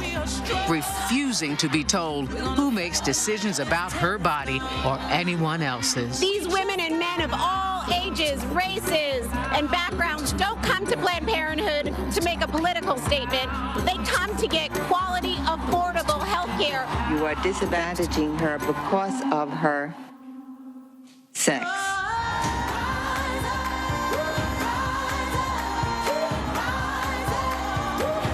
This is the time. And she knows that to change the world, you need to change the idea of power. Excuse me, Mr. Barr, this is my time, and I control it. Because we are fighting for you each and every single day. And she knows her voice is heard and amplified by the women she elects to public office. If we want families to succeed, we start by empowering women. When I first got elected, I came to Washington, D.C. to fight for the issues that are so important in our community. We look forward, though, to making sure that this district is finally well represented. The things that we ran on going into November, we are doing that. Women don't just fight for women. They fight for families. They fight for fairness, inclusion, justice. To make our nation a more perfect union, especially for those people who are the most marginal. If we're going to jumpstart the middle class, we've got to ensure that college is affordable. Separation of families and children are detrimental to their health. Give the victims of gender bias in the workplace the tools they need to seek justice. Women are the most important political force in the United States of America. She represents her views on education. We've got to pay educators more, and we've got to hire more educators. We're going to raise up the profile of teachers and celebrate who they are and give them better pay. She represents her concerns about health care. Healthcare is the #1 issue in this election every day. Every day. She speaks out on equal pay. It's very frustrating for women everywhere because you're feeling like they aren't getting paid what they should be. And focuses on protecting our children. Let's give parents the peace of mind that their kids are safe and are being set up for success. Caring for our seniors and the people who care for them. She keeps this nation going even in challenging times. And while running for office is not easy, What's wrong with my running for president of this country? nevertheless, she persists. But we learned a long time ago, you don't get what you don't fight for. And perseveres. This is our time. And prevails. Although we weren't able to shatter that highest, hardest glass ceiling this time, it's got about 18 million cracks in it. A record-breaking number of women ran in the midterms and won. She builds coalitions, and she knows who her allies are. From the fight for health care to authoring the Violence Against Women's Act, to building a society where fairness and equality and opportunity applies to everyone. Joe Biden knows a stronger America is one that works for women. So go ahead and celebrate, you rabble-rouser, you rule-breaker, you force of nature.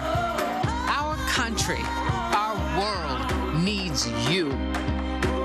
Keep rising and vote.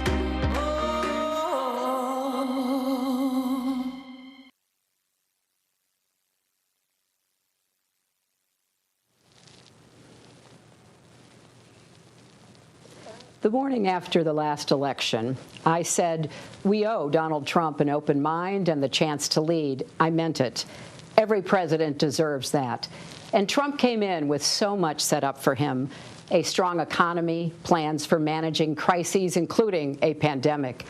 Yes, we Democrats would have disagreed with him on many things, but if he had put his own interests and ego aside, seen the humanity in a child ripped from her parents at the border, or a protester calling for justice, or a family wiped out by natural disaster, that would have been a good thing for America and the world. I wish Donald Trump knew how to be a president, because America needs a president right now. Throughout this time of crisis, Americans keep going, checking on neighbors, showing up to jobs as first responders, hospitals, grocery stores, nursing homes. Yes, it still takes a village. And we need leaders equal to this moment of sacrifice and service. We need Joe Biden and Kamala Harris. Everyone has a story about Joe's caring and empathy. I remember him calling after my mother, Dorothy, died, and we talked about being raised by strong women. The best testament to Joe is how he's cared for his family. And how great is it that Dr. Jill Biden plans to keep teaching as First Lady. And Joe picked the right partner in Kamala. She's relentless in the pursuit of justice and equity, and she's kind. When her press secretary, Tyrone Gale, was dying of cancer, she dropped everything to be with him in his final moments. I know something about the slings and arrows she'll face, and believe me, this former district attorney and attorney general can handle them all. So this is the team to pull our nation back from the brink. But they can't do it without us.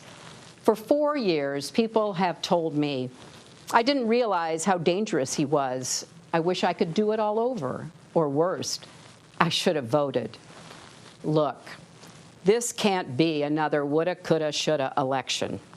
If you vote by mail, request your ballot now and send it back right away. If you vote in person, do it early. Become a poll worker. Most of all, no matter what, vote. As Michelle Obama and Bernie Sanders warned us, if Trump is reelected, things will get even worse. That's why we need unity now more than ever. Remember back in 2016 when Trump asked, what do you have to lose? Well, now we know.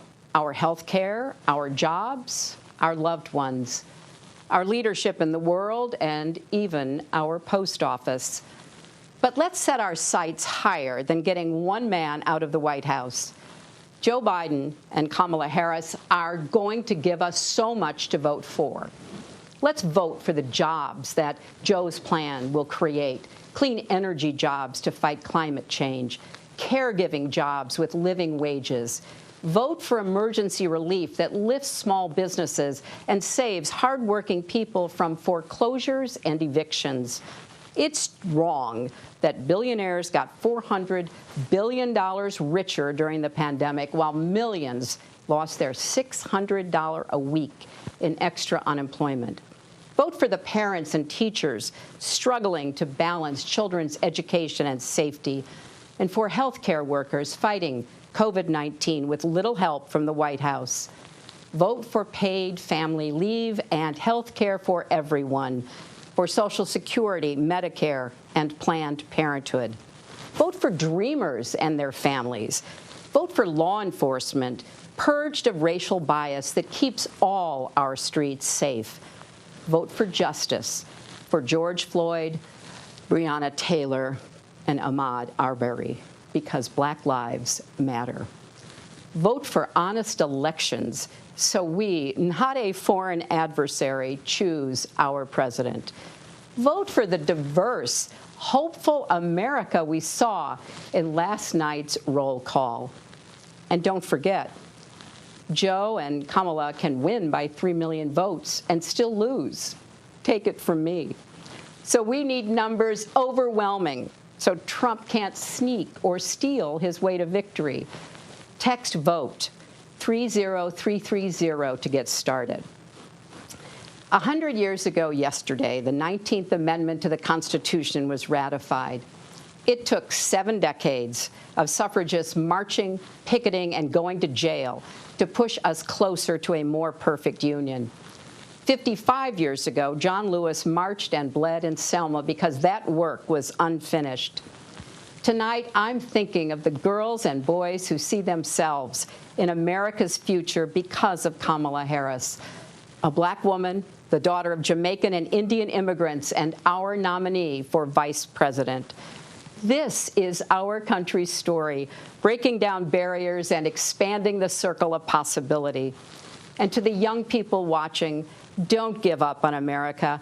Despite our flaws and problems, we've come so far. We can still be a more just, equal country with opportunities previous generations could never have imagined. There's a lot of heartbreak in America now. And the truth is, many things were broken before the pandemic. But as the saying goes, the world breaks everyone, and afterward, many are strong at the broken places. That's Joe Biden. He knows how to keep going, unify, and lead, because he's done that for his family and country. So come November, if we're strong together, we'll heal together. We'll redeem the soul and the promise of our country, led by President Joe Biden and Vice President Kamala Harris.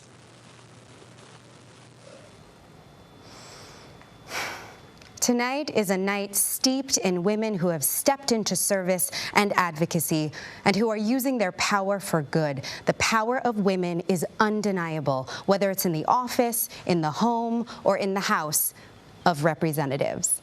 It is my honor to introduce the Speaker of the House, Nancy Pelosi.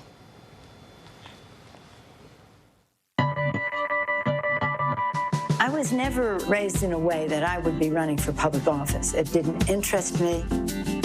When I graduated from college, I got married, had 5 children in 6 years. So that was my life. When the children were grown, the opportunity to run for Congress came along. She ran because another woman said, run. And she won, starting on a path that would make history, the first woman Speaker of the House. For our daughters and our granddaughters, today we have broken the marble ceiling. In her, so many saw themselves. I did feel a real responsibility to other women as I stood on the shoulders of those who went before. Now it was her turn to say, run. And run they did, winning and making her Speaker once again. We didn't have a speaker who would bring a gun bill to the floor. We didn't have a speaker who would bring a Dreamers issue to the floor. We do now. And that's good for every American. But not everyone was on board. Nancy Pelosi, Pelosi, Pelosi. I'm a mother of 5, grandmother of 9. I know a temper tantrum when I see one. The power of the speaker is awesome. Awesome.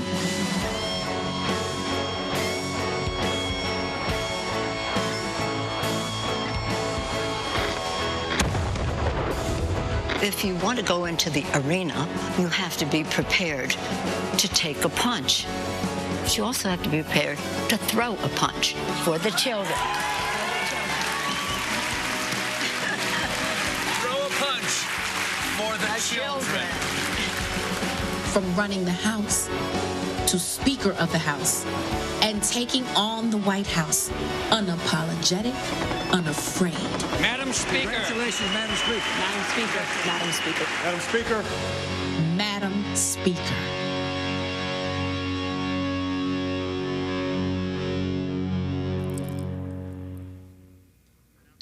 And now, please welcome Speaker of the United States House of Representatives, It is my honor to bring you the greetings of House Democrats, the most diverse majority in history, more than 60% women, people of color, and LGBTQ.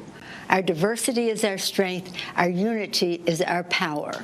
This month, as America marks the centennial of women finally winning the right to vote, we do so with 105 women in the House.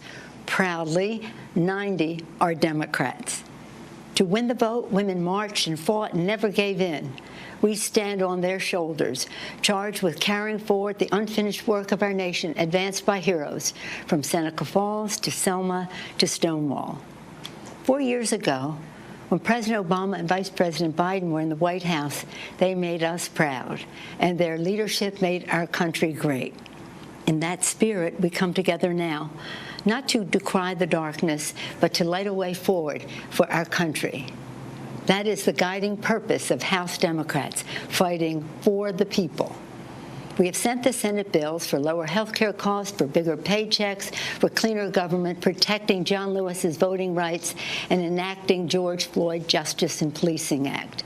We've sent the Senate bills to protect our dreamers, LGBTQ equality, to prevent gun violence, and to preserve our planet for future generations, and even more.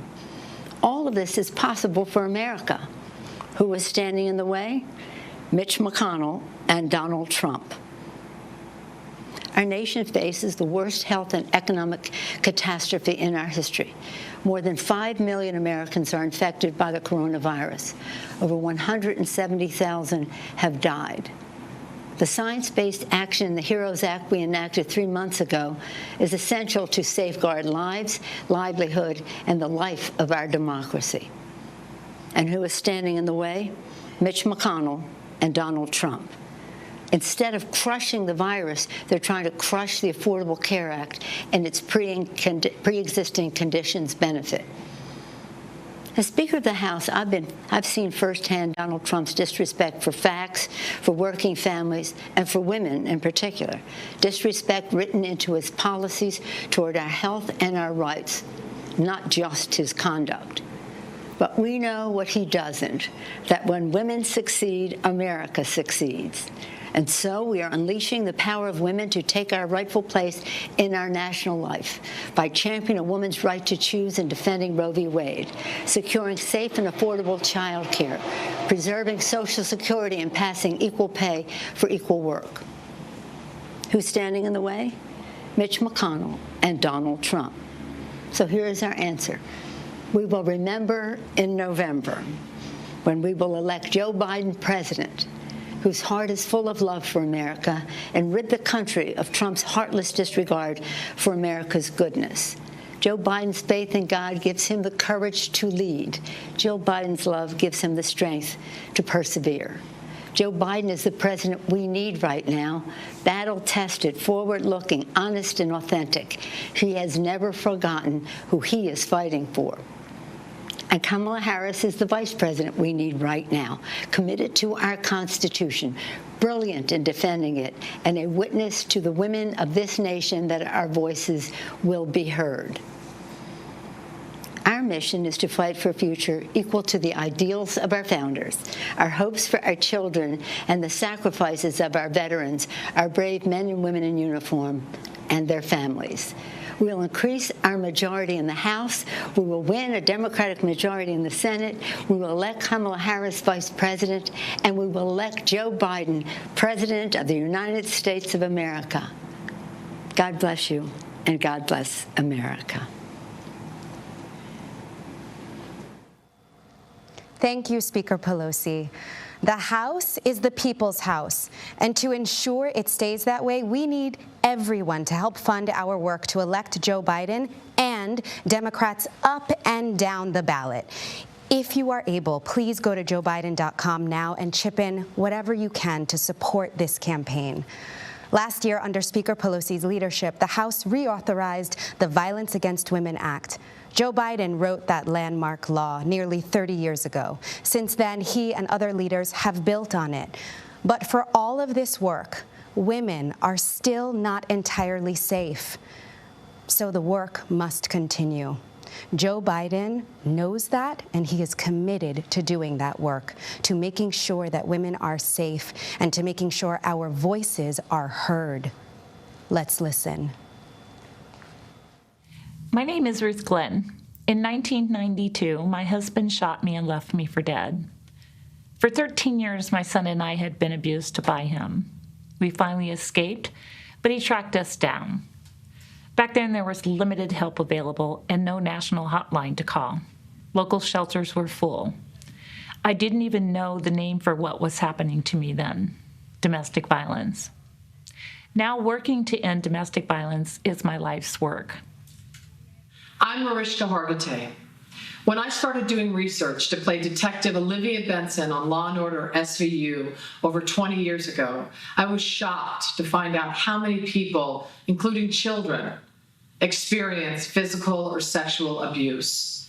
The statistics fueled my resolve, and I committed myself to the movement to end this violence. My name is Carly Dryden.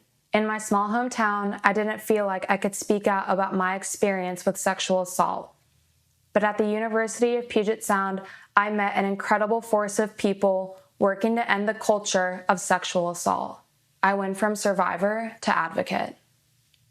As the president and CEO of the National Coalition Against Domestic Violence, I've seen Joe Biden's passionate leadership in passing the Violence Against Women Act. Now, domestic violence rates are rising due to this pandemic. We need Congress to reauthorize and enhance that law. We need leaders who believe that a woman's life is worth fighting for. Joe Biden is that kind of leader. I created the Joyful Heart Foundation to help survivors heal and to change the way our society responds to sexual violence. The Vice President has worked tirelessly by our side to end the backlog of hundreds of thousands of untested rape kits. And our work will continue because testing kits not only makes our country safer, but it sends a vital message to survivors that what happened to them matters. The most important thing you can say to a survivor is, "I hear you." That's why I became a leader in It's on Us. It's a program started by Vice President Biden to eliminate sexual assault on college campuses and support a new generation of advocates, including men and boys. Because if you're silent, you're complicit, and we're just getting started. I am voting for Joe Biden on behalf of all victims and survivors of domestic violence. I'm voting for Joe Biden because it's on my generation to make sure that we never go back. I'm voting for Joe Biden for my daughter, for my sons, for all of our children. First episode was a slap to the face and he broke my eardrum. Punching, kicking, choking, threatening with a knife or a gun. He had always threatened me if I had ever called the police on him that he would kill me. You didn't hear voices like these in the halls of the U.S. Capitol. My husband stabbed me 13 times and broke my neck while the police were on the scene. I nearly died and I am permanently paralyzed. Senator Joe Biden invited them to speak. Battered women need to be taken seriously. Proper police response can prevent what happened to me from happening to someone else. Thank you. Thank you.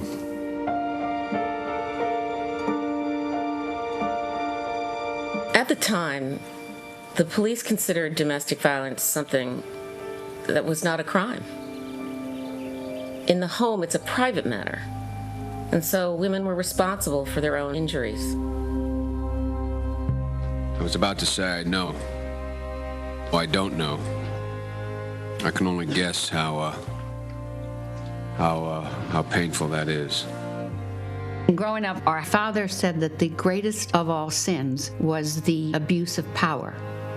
He told us when a bully, when someone bigger or stronger takes advantage of you, that is a really grave sin. The expectation was for all four of us to be a person of character. If you see something wrong, we were then expected to stand up and do something about it. When Joe introduced the legislation, few believed it could pass. Our bill is an ambitious undertaking. It is the first attempt to address violent crimes against women. It was hard to get the votes because you had some traditionalists who just didn't believe that there should be laws about this. But Joe doesn't give up. He's tenacious. Joe persevered, and he's very good at persuasion. They're doing nothing to help them. Nothing. He brought together law enforcement, prosecutors, advocates, and survivors. Thank you for giving me the opportunity to come and speak. In 1994, the Violence Against Women Act became law and protected millions of American women. A lot of the change in the attitudes we have about domestic violence were shaped by his leadership on this. If you see something wrong, we were then expected to stand up and do something about it. If you're just joining us, welcome. Coming up, we're going to hear from President Barack Obama and Senator Kamala Harris, who will talk about the Biden-Harris vision for the future. But in order to get to that more perfect union, we have to acknowledge where we are. Today in America, we are struggling. Unemployment has skyrocketed, and families are fighting to keep their jobs. As Joe Biden says, we need to build back better. To find out how you can join that effort, please text JOIN to 30330 to get plugged into this campaign and to get more information on how to vote and how to volunteer.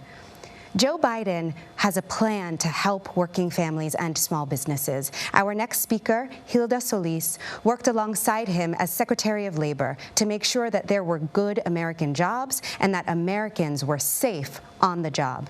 To hear more about the Biden-Harris economic plan, please welcome Hilda Solis.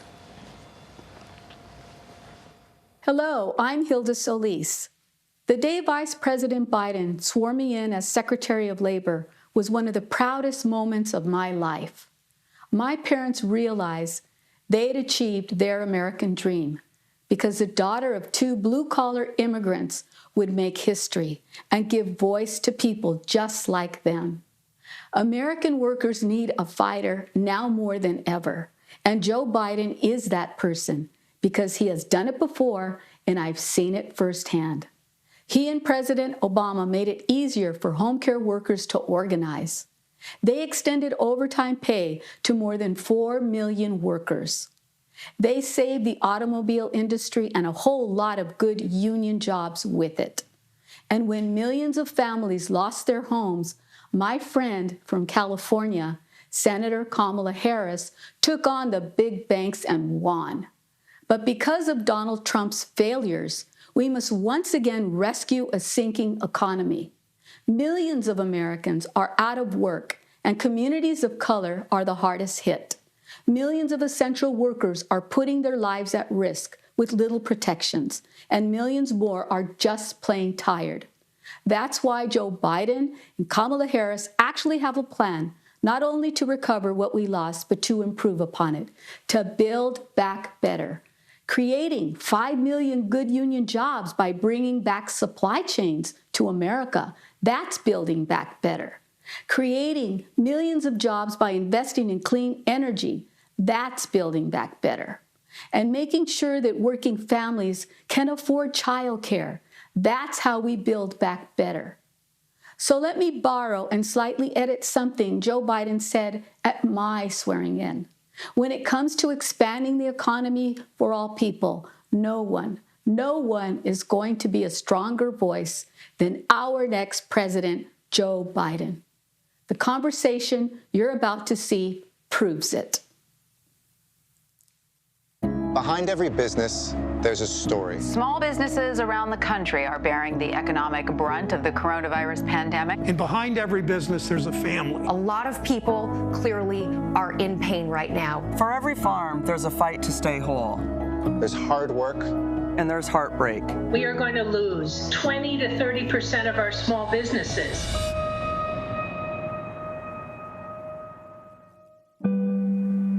This is the story of Kevin and Molly Johnson, a family-owned business in Lake County, Ohio. We have 10 to 12 employees on a given day. When COVID-19 hit, it was a lot of confusion. I remember being scared and being uncertain. We shut down last week because we ran out of work, and we had enough to come in for another week. If we don't get additional orders in, we're going to have to look at another shutdown. You can't make a big purchase, equipment, you can't plan for the future. We don't even know if we can cover payroll. When this isn't going well, it's scary. You're kind of forgotten, right? The president always bragging about the stock market sort of leaves a lot of small manufacturing companies behind. We could use a little help right now, and it just seems like we get one step forward and then 2 steps back. This is the story of Jernay Green, who just started a clothing store and then COVID hit.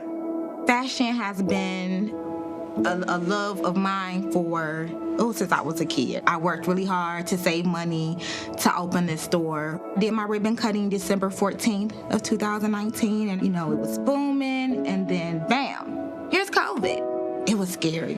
No one was buying anything. My employees, they're gone. I reached out to my bank, but they stated that they had no more money. It's gone to a lot of the bigger businesses, the $1 million businesses who get the bailout. And a small business like myself is just left to struggle.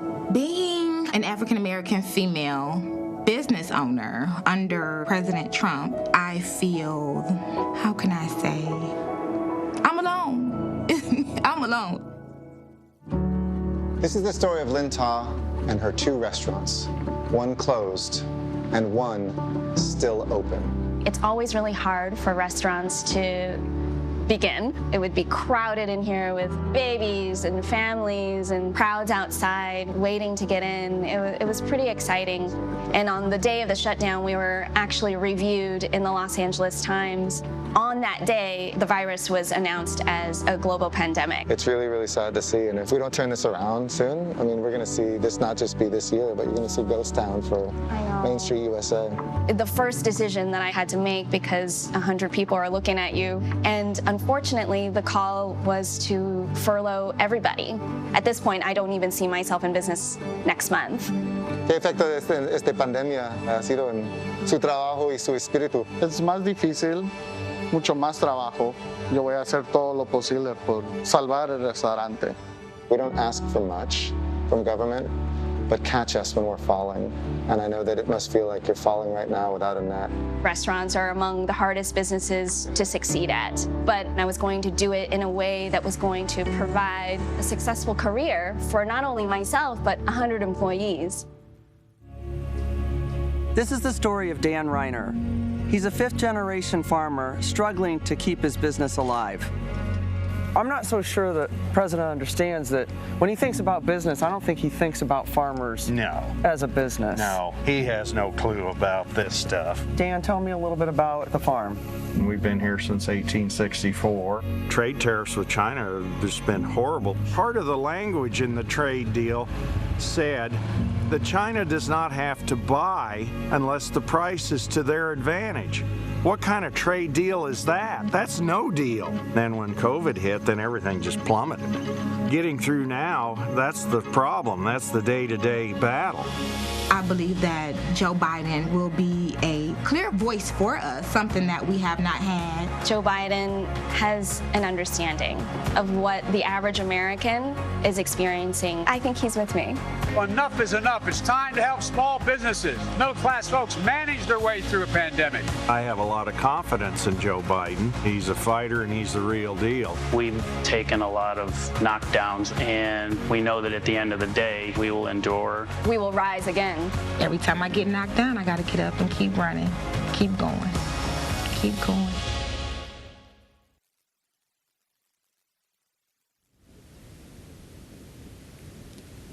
Tonight, we've heard from the people who make America work, people who put their lives on the line to keep our country going, and since COVID-19 hit, they've taken one gut punch after another. And what has the COVID fallout done to our babies? Well, I'm here at the Early Childhood Education Center in Springfield, Massachusetts, which has been closed for months. Childcare was already hard to find before the pandemic, and now parents are stuck. No idea when schools can safely reopen, and even fewer childcare options.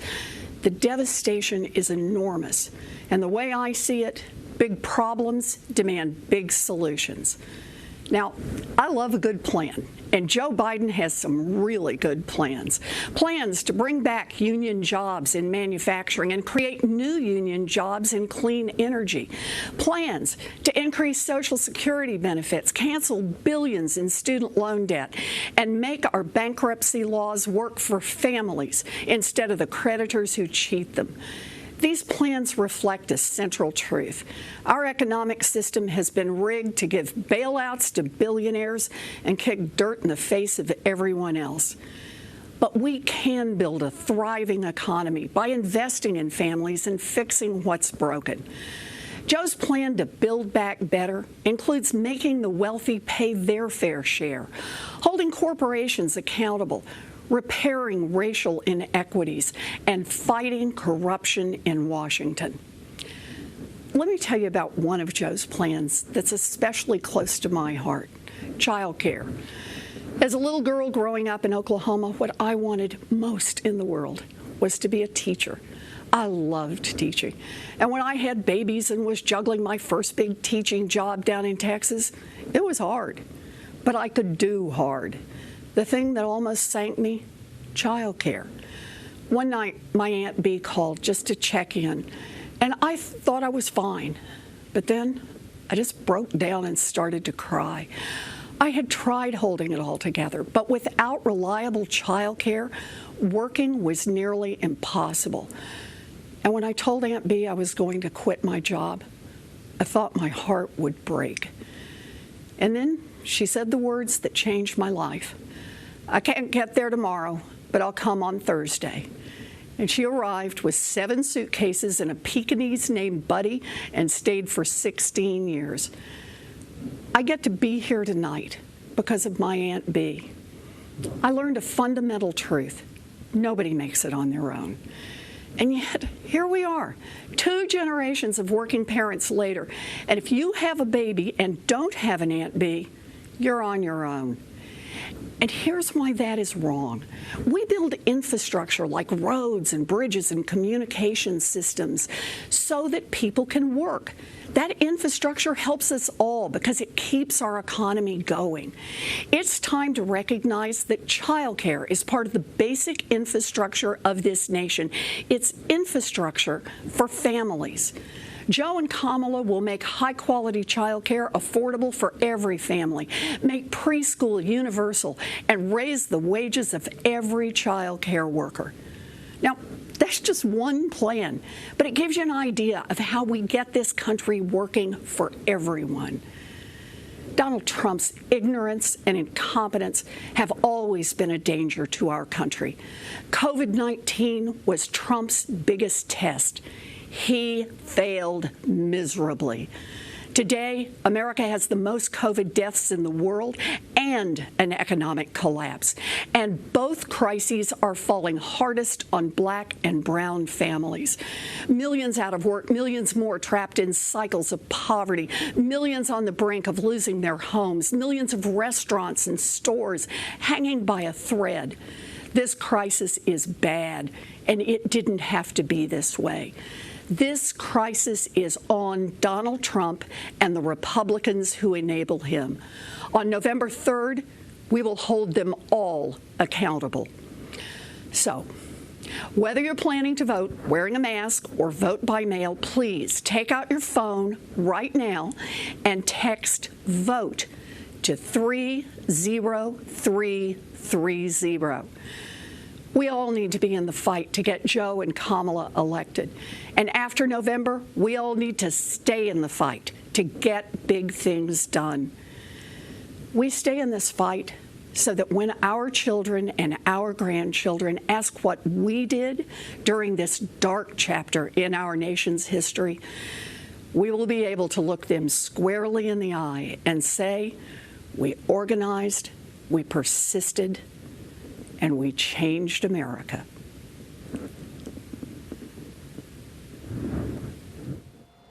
Former President Barack Obama has said that choosing Joe Biden to be his vice president was one of the best decisions he ever made. And this is a man who has made a lot of good decisions, making health care more affordable and accessible, rescuing our economy, protecting American jobs, marrying Michelle Obama. And through it all, Joe Biden was by his side, except for maybe marrying Michelle. You can witness their mutual respect and affection in this clip. Take a look. So, Joe, for your faith in your fellow Americans, for your love of country, and for your lifetime of service that will endure through the generations, I'd like to ask the military aide to join us on stage.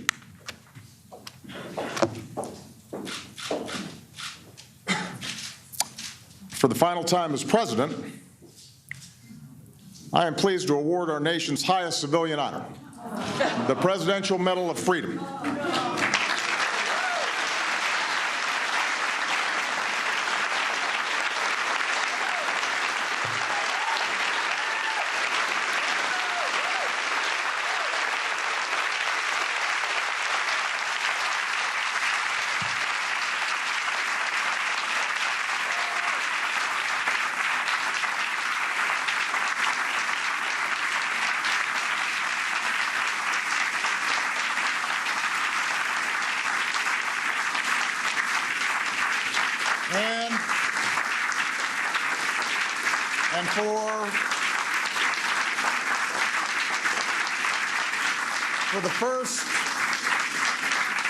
For the first and only time in my presidency, I will bestow this medal with an additional level of veneration, an honor my three most recent successors reserved for only three others: Pope John Paul II, President Ronald Reagan, and General Colin Powell.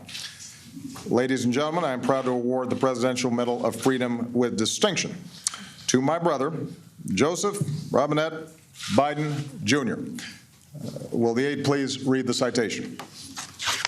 Vice President Joseph R. Biden, Jr. In a career of public service spanning nearly half a century, Vice President Joseph R. Biden, Jr. has left his mark on almost every part of our nation, fighting for a stronger middle class, a fairer judicial system, and a smarter foreign policy, providing unyielding support for our troops, combating crime and violence against women, leading our quest to cure cancer, and safeguarding the landmark American Recovery and Reinvestment Act from corruption. With his charm, candor, unabashed optimism, and deep and abiding patriotism, Joe Biden has garnered the respect and esteem of colleagues of both parties, and the friendship of people across the nation and around the world, while summoning the strength, faith, and grace to overcome great personal tragedy. This son of Scranton, Claymont, and Wilmington has become one of the most consequential vice presidents in American history, an accolade that nonetheless rests firmly behind his legacy as husband, father, and grandfather. A grateful nation thanks Vice President Joseph R. Biden, Jr. for his lifetime of service on behalf of the United States of America.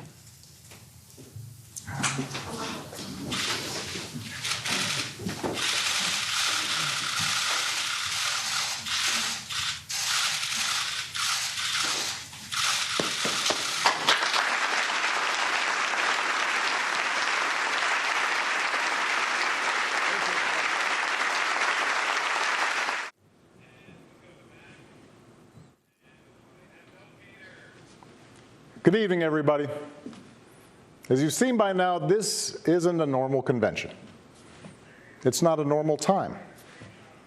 So tonight, I want to talk as plainly as I can about the stakes in this election. Because what we do these next 76 days will echo through generations to come. I'm in Philadelphia, where our Constitution was drafted and signed. It wasn't a perfect document.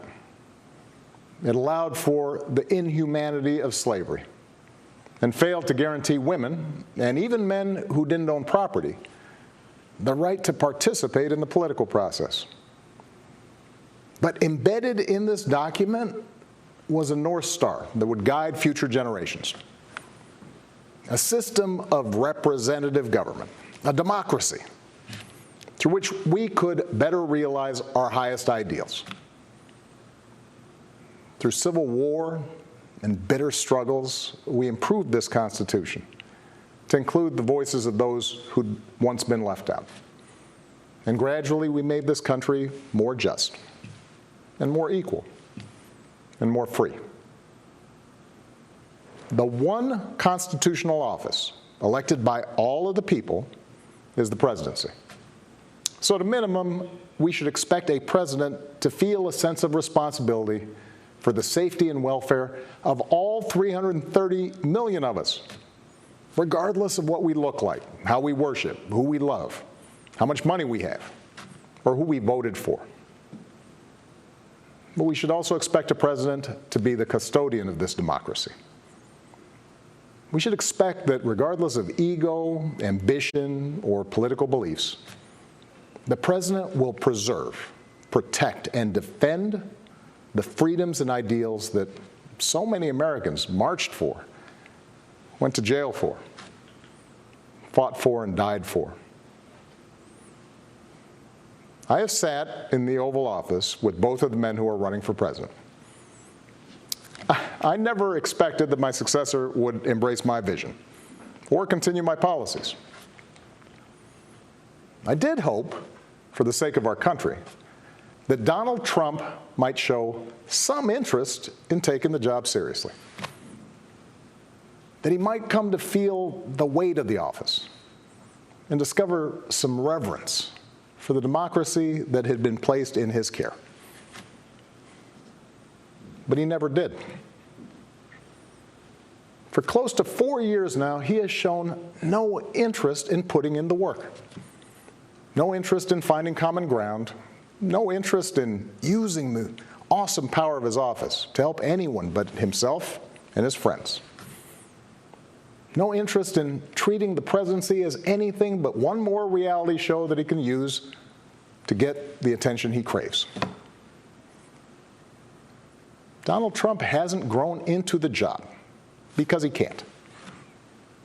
And the consequences of that failure are severe. 170,000 Americans dead. Millions of jobs gone, while those at the top take in more than ever. Our worst impulses unleashed. Our proud reputation around the world badly diminished. And our democratic institutions threatened like never before. Now, I know that in times as polarized as these, most of you have already made up your mind.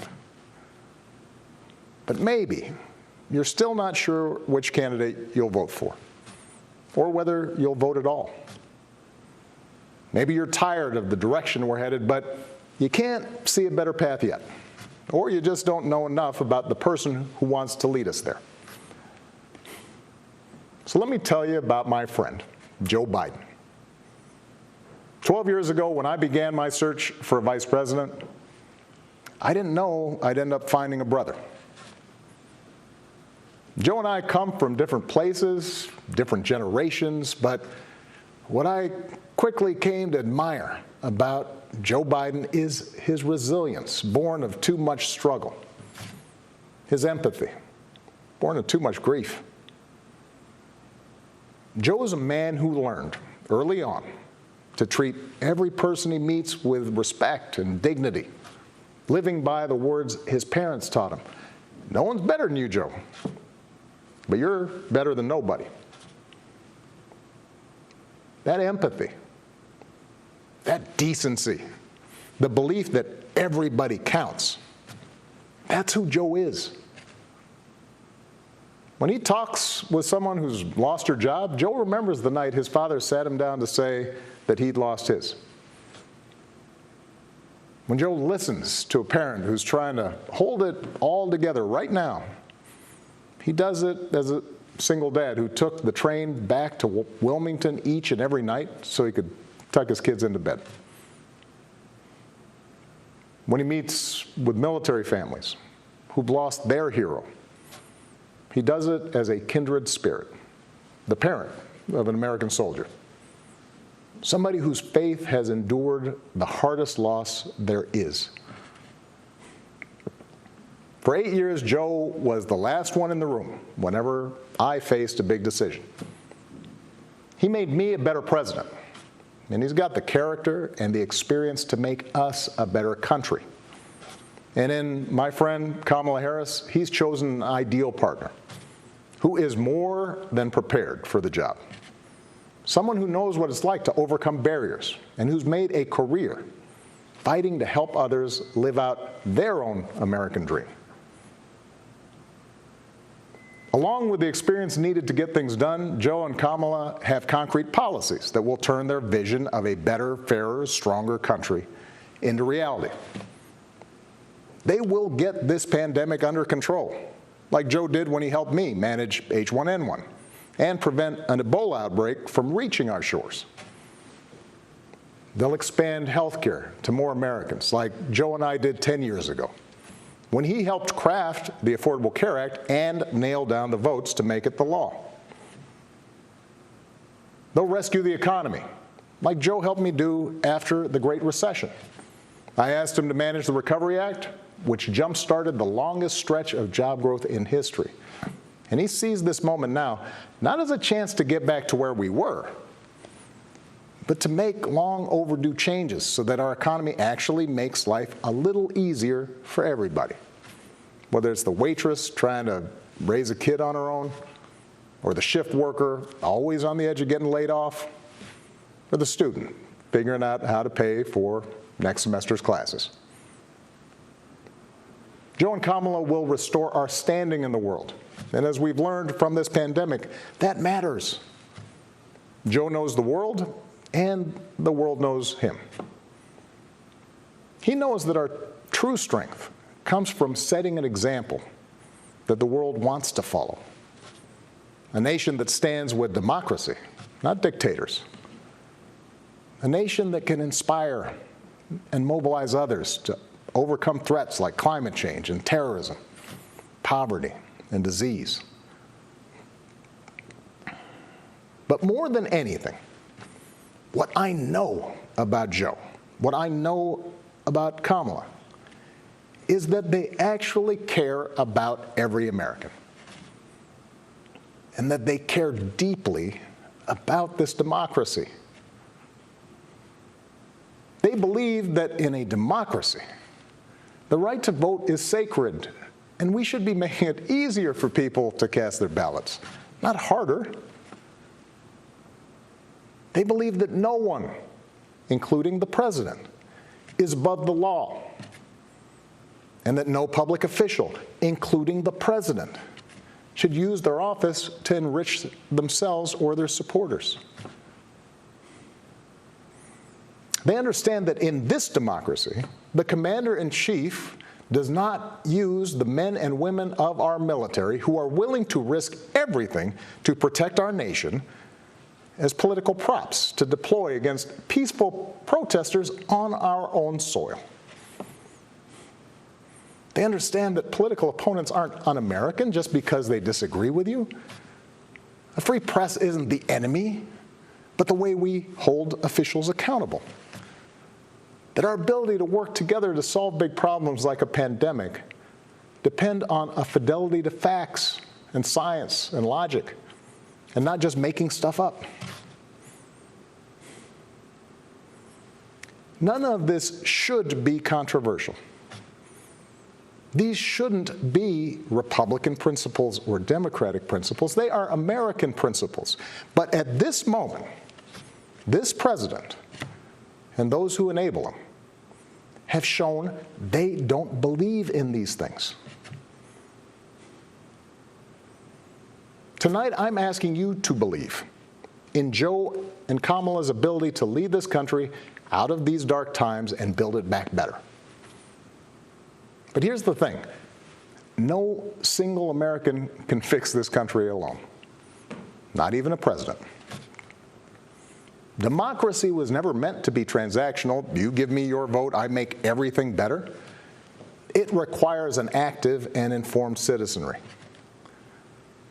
So I'm also asking you to believe in your own ability, to embrace your own responsibility as citizens, to make sure that the basic tenets of our democracy endure. Because that's what's at stake right now. Our democracy.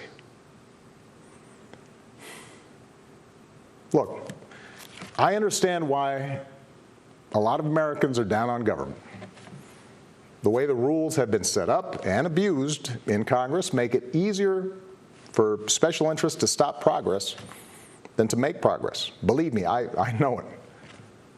I understand why a white factory worker who's seen his wages cut or his job shipped overseas might feel like the government no longer looks out for him, and why a black mom might feel like it never looked out for her at all. I understand why a new immigrant might look around this country and wonder whether there's still a place for him here. Why a young person might look at politics right now, the circus of it all, the meanness and the lies and conspiracy theories, and think, what is the point? Well, here's the point. This president and those in power, those who benefit from keeping things the way they are counting on your cynicism. They know they can't win you over with their policies. So they're hoping to make it as hard as possible for you to vote and to convince you that your vote does not matter. That is how they win. That is how they get to keep making decisions that affect your life and the lives of the people you love. That's how the economy will keep getting skewed to the wealthy and well-connected. How our health systems will let more people fall through the cracks. That's how a democracy withers, until it's no democracy at all. And we cannot let that happen. Do not let them take away your power. Do not let them take away your democracy. Make a plan right now for how you are going to get involved and vote. Do it as early as you can and tell your family and friends how they can vote too. Do what Americans have done for over 2 centuries when faced with even tougher times than this. All those quiet heroes who found the courage to keep marching, keep pushing in the face of hardship and injustice. Last month, we lost a giant of American democracy in John Lewis. And some years ago, I sat down with John and a few remaining leaders of the early civil rights movement. One of them told me he never imagined he'd walk into the White House and see a president who looked like his grandson. And then he told me that he had looked it up. And it turned out that on the very day that I was born, he was marching into a jail cell, trying to end Jim Crow segregation in the South. What we do echoes through generations. Whatever our backgrounds, we are all the children of Americans who fought the good fight. Great-grandparents working in fire traps and sweatshops without rights or representation. Farmers losing their dreams to dust.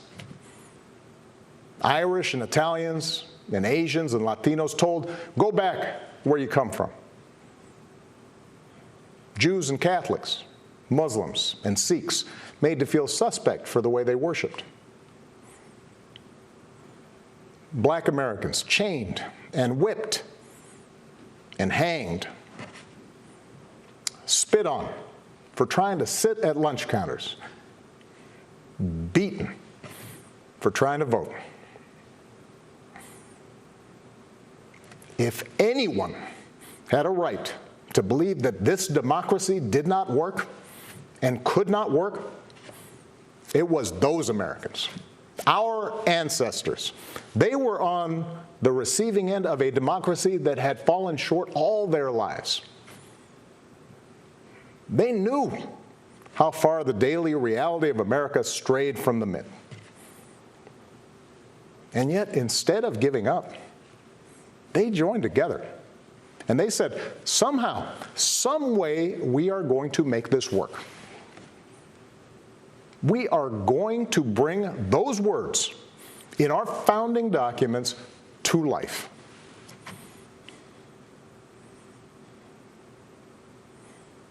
I have seen that same spirit rising these past few years. Folks of every age and background who packed city centers and airports and rural roads so that families wouldn't be separated, so that another classroom wouldn't get shot up, so that our kids won't grow up on an uninhabitable planet. Americans of all races joining together to declare, in the face of injustice and brutality at the hands of the state, that Black lives matter. No more, but no less. So that no child in this country feels the continuing sting of racism. To the young people who led us this summer, telling us we need to be better, in so many ways, you are this country's dreams fulfilled. Earlier generations had to be persuaded that everyone has equal worth. For you, it's a given, a conviction. And what I want you to know is that for all its messiness and frustrations, your system of self-government can be harnessed to help you realize those convictions for all of us. You can give our democracy new meaning. You can take it to a better place. You're the missing ingredient. The ones who will decide whether or not America becomes the country that fully lives up to its creed. That work will continue long after this election. But any chance of success depends entirely on the outcome of this election. This administration has shown it will tear our democracy down if that's what it takes for them to win. So we have to get busy building it up by pouring all our efforts into these 76 days and by voting like never before for Joe and Kamala and candidates up and down the ticket so that we leave no doubt about what this country that we love stands for today and for all our days to come. Stay safe. God bless.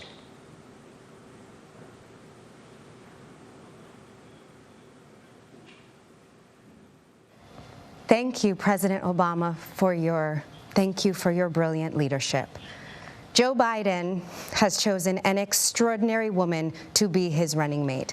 Kamala Harris is a fighter and a trailblazer, using her groundbreaking ideas to protect families and keep them together by reducing recidivism. I am so thrilled for her to become the Vice President of the United States. Now, please welcome our convention chair, Congressman Ben.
All right, we are waiting for the feed to resume here. The program, as we just saw, had just seen President Obama finish his remarks from Philadelphia, and we saw the shot change to this one here. We're anticipating Senator Kamala Harris. We want to let folks know this is the feed we are getting from the Democratic National Convention. Unclear at this time. I'm looking to see in my email here if there's any guidance on what may be happening here behind the scenes. I don't see anything in control room. We have no word yet on what may be going on. Is that right? All right, we are going to obviously stay with this here, but what we heard a moment ago, a very direct rebuke from former President Obama about Donald Trump's leadership as commander-in-chief.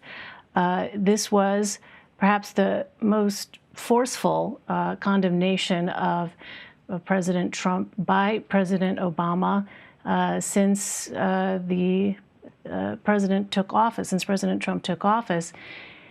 We are, of course, standing by to see what happens here. This had been a question going into this virtual convention, whether or not things would go off flawlessly from a technical standpoint. As you can imagine, it is a major challenge. We've seen this time and time again in various other settings to make the technology all come together exactly right. And there you see the feed resuming. Let's go ahead and listen in. Senator Harris cares about people.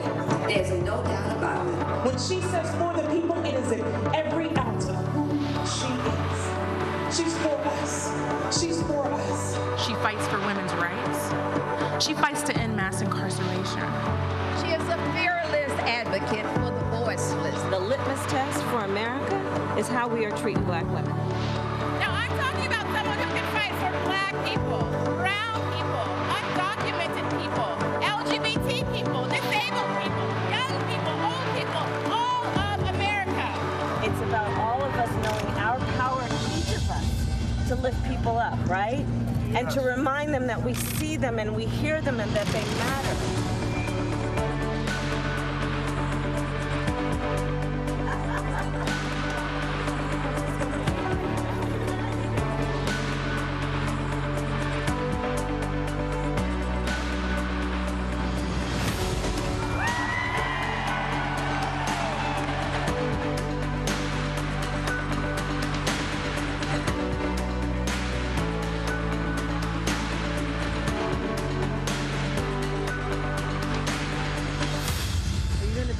President of the United States?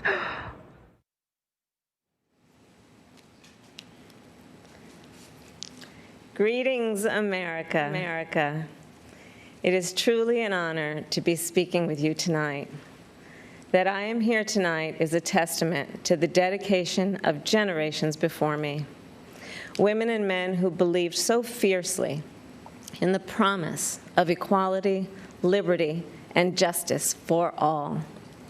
This week marks the 100th anniversary of the passage of the 19th Amendment, and we celebrate the women who fought for that right. Yet so many of the black women who helped secure that victory were still prohibited from voting long after its ratification.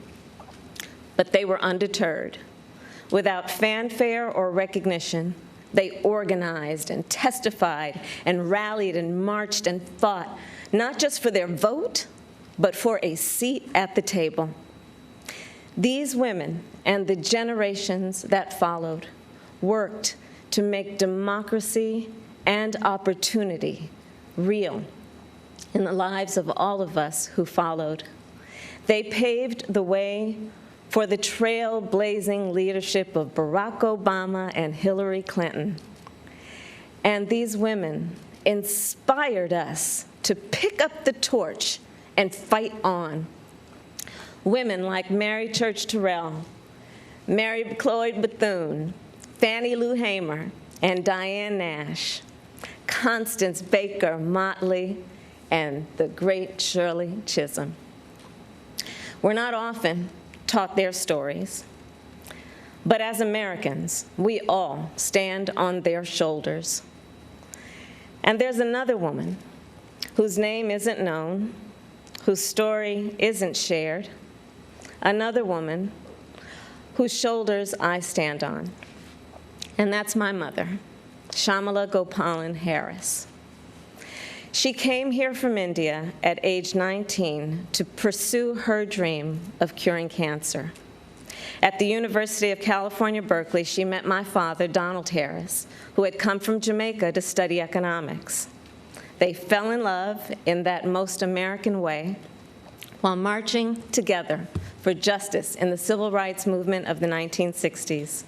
In the streets of Oakland and Berkeley, I got a stroller's eye view of people getting into what the great John Lewis called good trouble. When I was 5, my parents split, and my mother raised us mostly on her own. Like so many mothers, she worked around the clock to make it work, packing lunches before we woke up and paying bills after we went to bed, helping us with homework at the kitchen table and shuttling us to church for choir practice. She made it look easy, though it never was. My mother instilled in my sister Maya and me the values that would chart the course of our lives. She raised us to be proud, strong Black women, and she raised us to know and be proud of our Indian heritage. She taught us to put family first, the family you're born into, and the family you choose. Family is my husband, Doug, who I met on a blind date set up by my best friend. Family is our beautiful children, Cole and Ella, who call me Mamala. Family is my sister. Family is my best friend, my nieces, and my godchildren. Family is my uncles, my aunts, and my chitties. Family is Mrs. Shelton, my second mother who lived 2 doors down and helped raise me.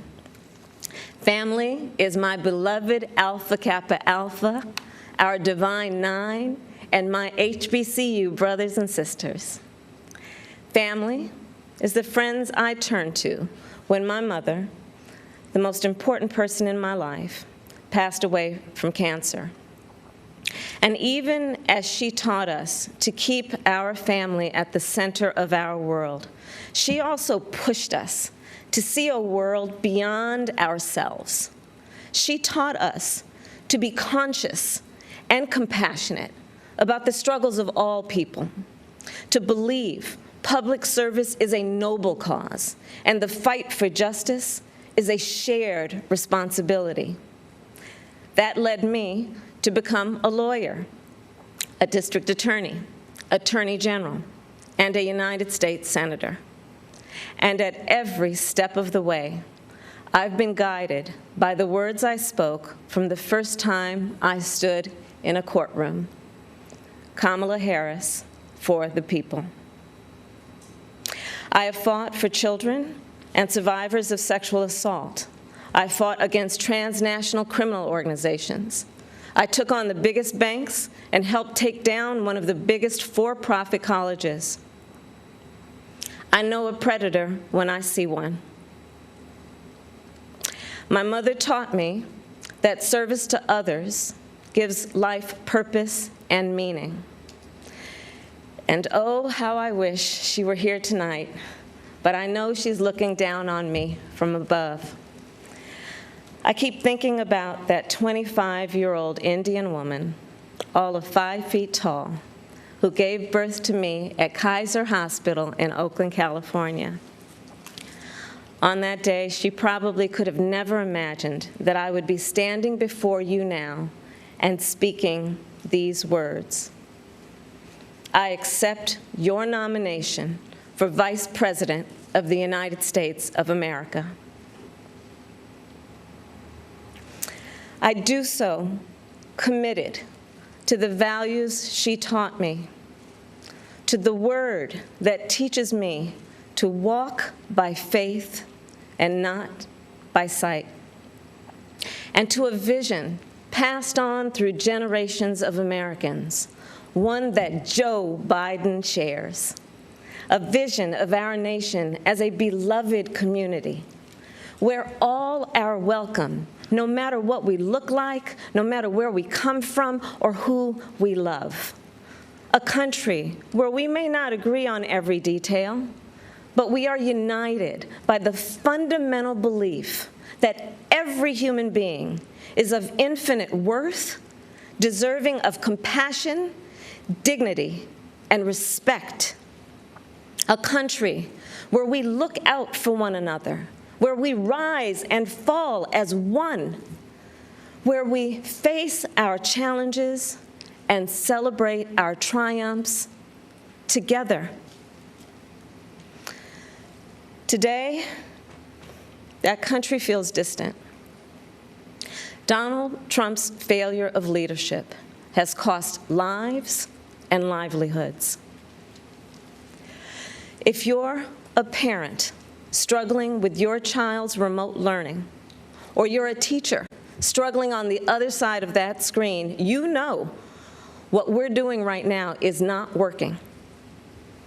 And we are a nation that is grieving the loss of life, the loss of jobs, the loss of opportunities, the loss of normalcy, and yes, the loss of certainty. And while this virus touches us all, we got to be honest, it is not an equal opportunity offender. Black, Latino, and indigenous people are suffering and dying disproportionately. And this is not a coincidence. It is the effect of structural racism, of inequities in education and technology, healthcare and housing, job security and transportation, the injustice in reproductive and maternal health care, in the excessive use of force by police, and in our broader criminal justice system.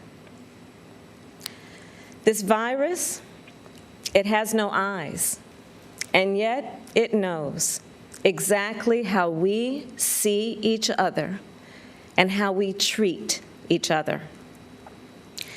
And let's be clear, there is no vaccine for racism. We've got to do the work. For George Floyd, for Breonna Taylor, for the lives of too many others to name, for our children, and for all of us. We've got to do the work to fulfill that promise of equal justice under law. Because here's the thing, none of us are free until all of us are free. So we're at an inflection point. The constant chaos leaves us adrift. The incompetence makes us feel afraid. The callousness makes us feel alone. It's a lot. And here's the thing, we can do better and deserve so much more. We must elect a president who will bring something different, something better, and do the important work. A president who will bring all of us together, Black, white, Latino, Asian, indigenous, to achieve the future we collectively want. We must elect Joe Biden. And I will tell you, I knew Joe as vice president. I knew Joe on the campaign trail. And I first got to know Joe as the father of my friend. So Joe's son, Beau, and I served as attorneys general of our states, Delaware and California. During the Great Recession, he and I spoke on the phone nearly every day, working together to win back billions of dollars for homeowners from the big banks that foreclosed on people's homes. And Beau and I, we would talk about his family, how as a single father, Joe would spend 4 hours every day riding the train back and forth from Wilmington to Washington. Bo and Hunter got to have breakfast every morning with their dad. They went to sleep every night with the sound of his voice reading bedtime stories. And while they endured an unspeakable loss, those two little boys always knew that they were deeply, unconditionally loved. And what also moved me about Joe is the work that he did as he was going back and forth. This is the leader who wrote the Violence Against Women Act and enacted the assault weapons ban, who as vice president implemented the Recovery Act, which brought our country back from the Great Recessions. He championed the Affordable Care Act, protecting millions of Americans with pre-existing conditions, who spent decades promoting American values and interests around the world. Joe, he believes we stand with our allies and stand up to our adversaries. Right now, we have a president who turns our tragedies into political weapons. Joe will be a president who turns our challenges into purpose. Joe will bring us together to build an economy that doesn't leave anyone behind, where a good-paying job is the floor, not the ceiling. Joe will bring us together to end this pandemic and make sure that we are prepared for the next one. Joe will bring us together to squarely face and dismantle racial injustice, furthering the work of generations. Joe and I believe that we can build that beloved community, one that is strong and decent, just and kind, one in which we can all see ourselves. That's the vision that our parents and grandparents fought for, the vision that made my own life possible, the vision that makes the American promise, for all its complexities and imperfections, a promise worth fighting for. So make no mistake, the road ahead is not easy. We may stumble. We may fall short. But I pledge to you that we will act boldly and deal with our challenges honestly. We will speak truths, and we will act with the same faith in you that we ask you to place in us. We believe that our country, all of us, will stand together for a better future. And we already are. We see it in the doctors, the nurses, the home health care workers, and frontline workers who are risking their lives to save people they've never met. We see it in the teachers and truck drivers, the factory workers and farmers, the postal workers and poll workers, all putting their own safety on the line to help us get through this pandemic. And we see it in so many of you who are working, not just to get us through our current crisis, but to somewhere better. There's something happening all across our country. It's not about Joe or me. It's about you. And it's about us. People of all ages and colors and creeds who are, yes, taken to the streets, and also persuading our family members, rallying our friends, organizing our neighbors, and getting out the vote. And we have shown that when we vote, we expand access to health care and expand access to the ballot box and ensure that more working families can make a decent living. And I'm so inspired by a new generation. You are pushing us to realize the ideals of our nation. pushing us to live the values we share: decency and fairness, justice and love. You are patriots who remind us that to love our country is to fight for the ideals of our country. In this election, we have a chance to change the course of history. We're all in this fight. You, me, and Joe, together. What an awesome responsibility. What an awesome privilege. So let's fight with conviction. Let's fight with hope.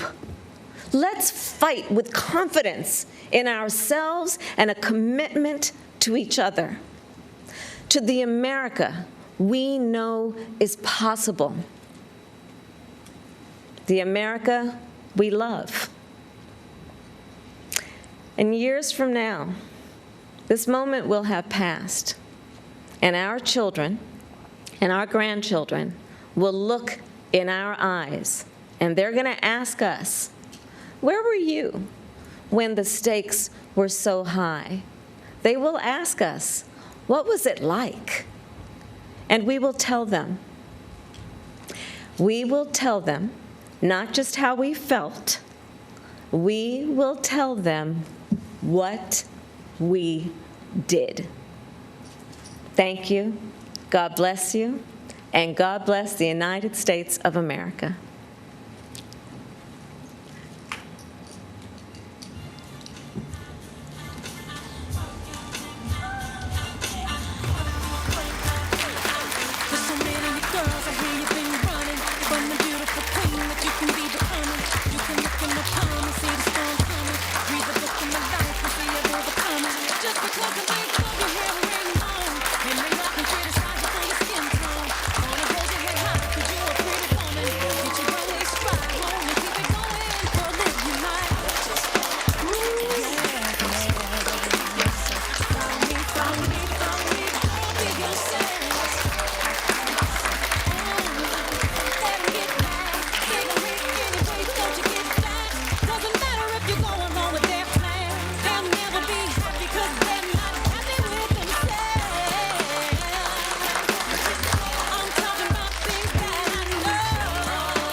Thank you, Senator Harris. So powerful. To close out the night, we've got some amazing music from the incomparable Jennifer Hudson, as well as some highlights from tonight. And then tomorrow, we'll hear from more Americans fighting for a more perfect union, fighting for all of us. And finally, Joe Biden will officially accept the nomination for president. I'll be tuning in. I hope you will too. Thank you for letting me be a part of your night.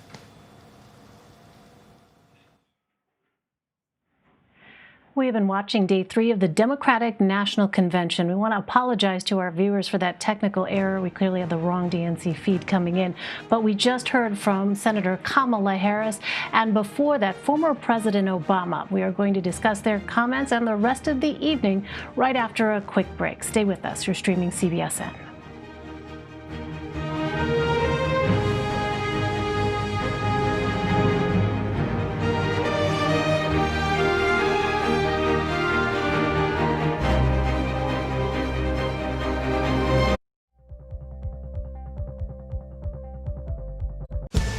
COVID has taken the lives of tens of thousands of Americans.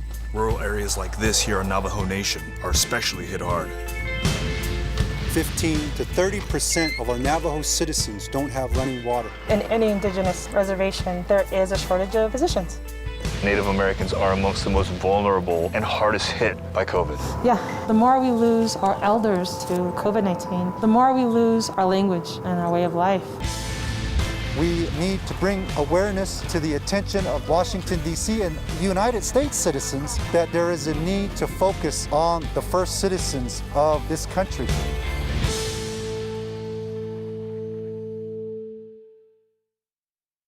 CBSN Los Angeles. Get local news, breaking news, anytime, anywhere.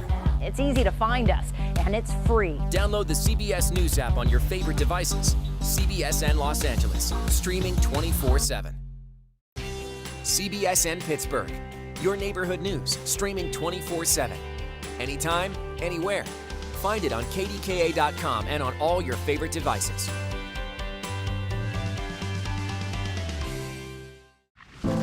In 60 years, we went from about 100,000 factory workers to probably about 7,000. Off in the distance, you can see some factories that are still humming, but most of them are just kind of abandoned. The restaurant industry right now is one of the largest and fastest growing industries in America. And yet it continues to be the absolute lowest paying employer in the United States. Barely anybody's making enough to live. You were donating plasma to get by. It's literally a slave wage. I don't remember growing up like this. My mom didn't have to go to food banks. It's pretty sad. Breaking news right now on CBSN Denver. Here's what we're learning as this CBSN Denver, covering Colorado first. Let's get a check-in. Everything that matters where you live, right now, everywhere you are. Now on CBSN Denver. It's your neighborhood news, streaming on all your devices, 24 hours a day. The Colorado news you need, streaming free. Watch us on CBSN Denver. We'll have the latest on that. CBS 4 and CBSN Denver, always on, right now, covering Colorado first.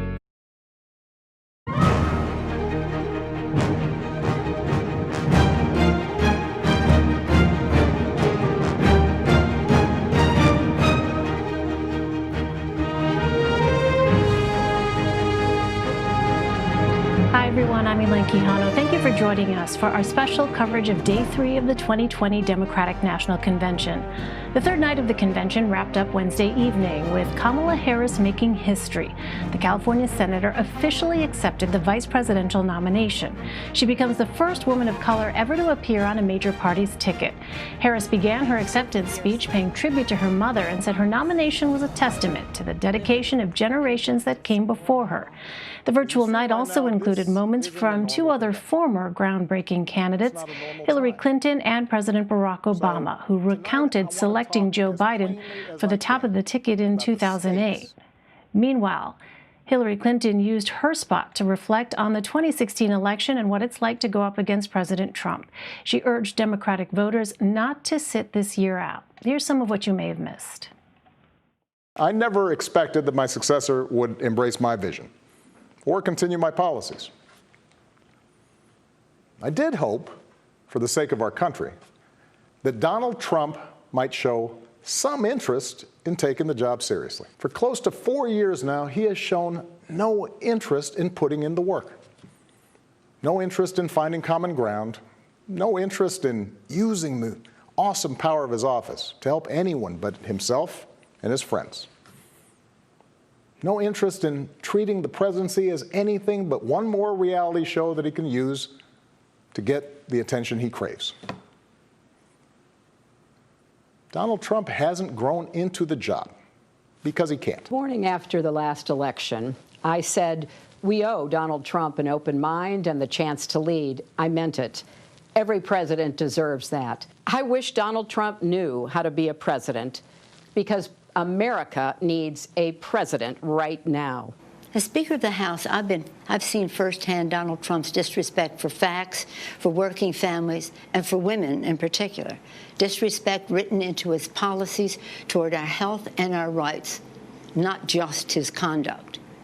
But we know what he doesn't, that when women succeed, America succeeds. This crisis is bad, and it didn't have to be this way. This crisis is on Donald Trump and the Republicans who enable him. Donald Trump's ignorance and incompetence have always been a danger to our country. COVID-19 was Trump's biggest test. He failed miserably. This administration has shown it will tear our democracy down if that's what it takes for them to win.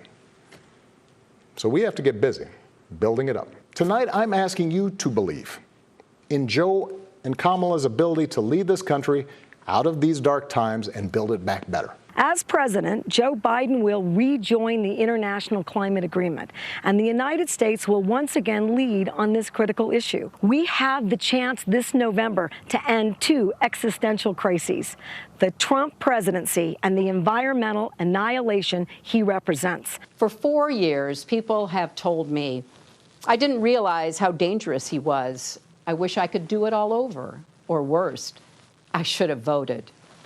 Look, this can't be another woulda, coulda, shoulda election. We are at a crossroads. We can let the shooting continue, or we can act. We can protect our families, our future. We can vote. We can be on the right side of history. We must elect Joe Biden. Let's bring in Nicole Killian, Caitlin Huey-Burns, Major Garrett, Leslie Sanchez, and Joel Payne. Nicole is a CBS News correspondent. Caitlin is our CBSN political reporter. Major is CBS News chief Washington correspondent.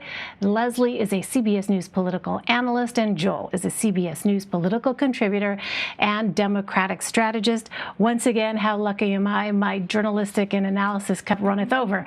Welcome to all of you. I want to start off by just going around, getting reaction to the speeches that we heard tonight, of course, from Senator Harris, from President Obama, and from Hillary Clinton. Let me start with you, Major. So Kamala Harris's speech was, in every way, shape, and form, pure history. But it is pure history in the context of a pandemic. And if there was a time when I know Democratic delegates would have roared at the top of their lungs, it would have been for this historic moment. And I think this speech and the absence of a crowd and the pandemic limitations of a virtual convention are very real, because this is a moment, and I know from some experience what moments like this are like on a convention floor, because I remember being on the convention floor in 2008 when the Democratic Party officially nominated Barack Obama as the first African American to lead a major party ticket in this country.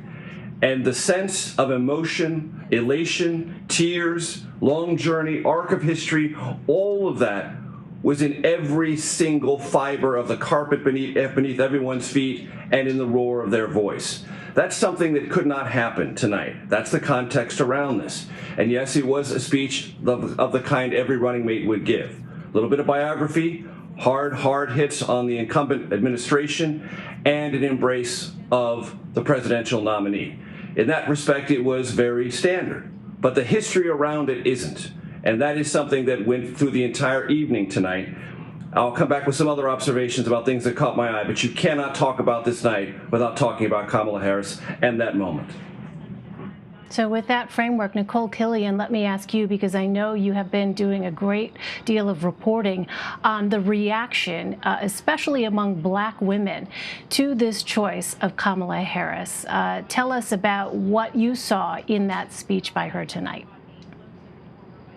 Well, I think to Major's point, while we may not have seen everybody gathered on a convention floor tonight, you can all but guarantee that there were women across this country crying in their living rooms as they watched that speech. And I can say that from the standpoint of talking to people who grew up with her, talking to some of her sorority sisters, and talking to stakeholders who have been working for years to get more women of color in elected office. And so to finally see this moment, a moment like this come to fruition is significant, but also in the people that know her best. One thing I heard time and again, whether it was her congressional colleagues or again, people that she grew up with, was just how authentic she is. And because of her diverse background, how that makes her uniquely positioned for this moment and uniquely positioned to grasp a range of issues that this country is facing right now. And I think you heard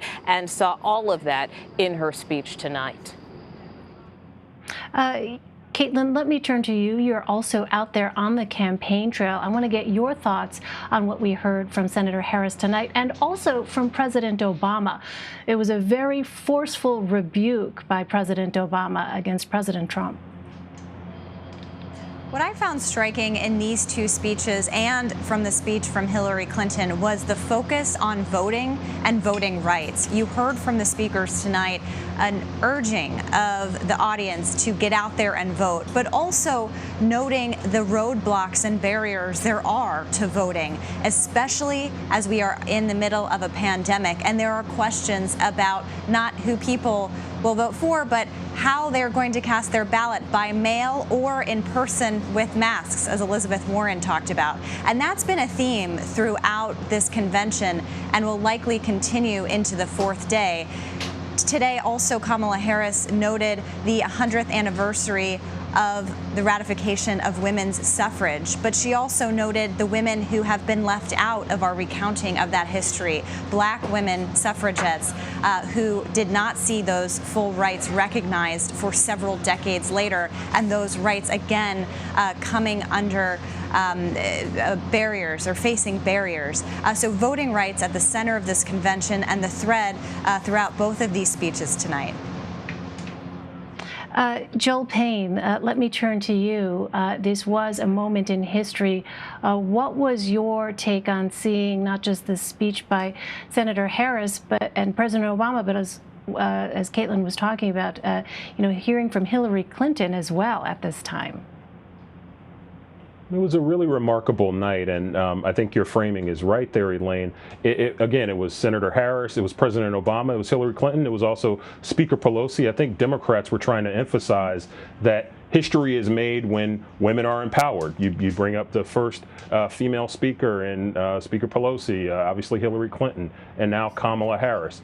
And then I want to take a moment just to kind of focus on President Obama.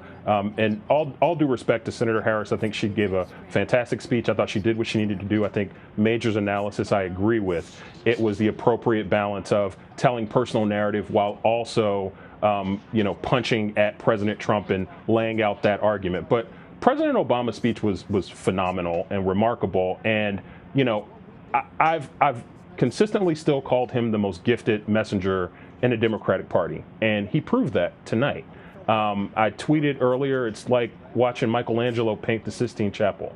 And one other thing, Barack Obama is somebody who we think of as having this connection with African Americans, and he certainly does. There was a surge of African American vote in 2008 and 2012. But let's not forget, Barack Obama also appeals to people in the middle. I worked the 2008 presidential campaign, and I remember when Barack Obama, one of the first things he associated himself with was reaching out to those Reagan Democrats. He called them Obamacans. And I heard a lot of the same notes that he cast in 2008. I heard them tonight in appealing to the middle and appealing to people who might have voted for Donald Trump last time around, who put their trust in him, even people who may have wanted to give him the benefit of the doubt. I think Obama's speech was really just a remarkable feat in recent political history. It's one of the better ex-president speeches I've heard. And I actually think it probably made Kamala Harris's work a little bit difficult. Again, I thought she gave a very fine speech, and I thought she did what she needed to do, and I think it will fire up Democrats. But Barack Obama, in my opinion, was the star tonight. So, Leslie, it's interesting to hear Joel say that this was a pitch in some ways by President Obama for those in the middle, and yet at the same time, by going after President Trump so directly, so forcefully, it was clearly a break with what had been a precedent, that is presidents, former presidents, not necessarily going after sitting presidents. What did you hear tonight? Well, former President Obama has certainly dipped his toe in that area before, whether it's a message on Facebook or a tweet, kind of going out there and saying that he will present his voice when he feels it's necessary.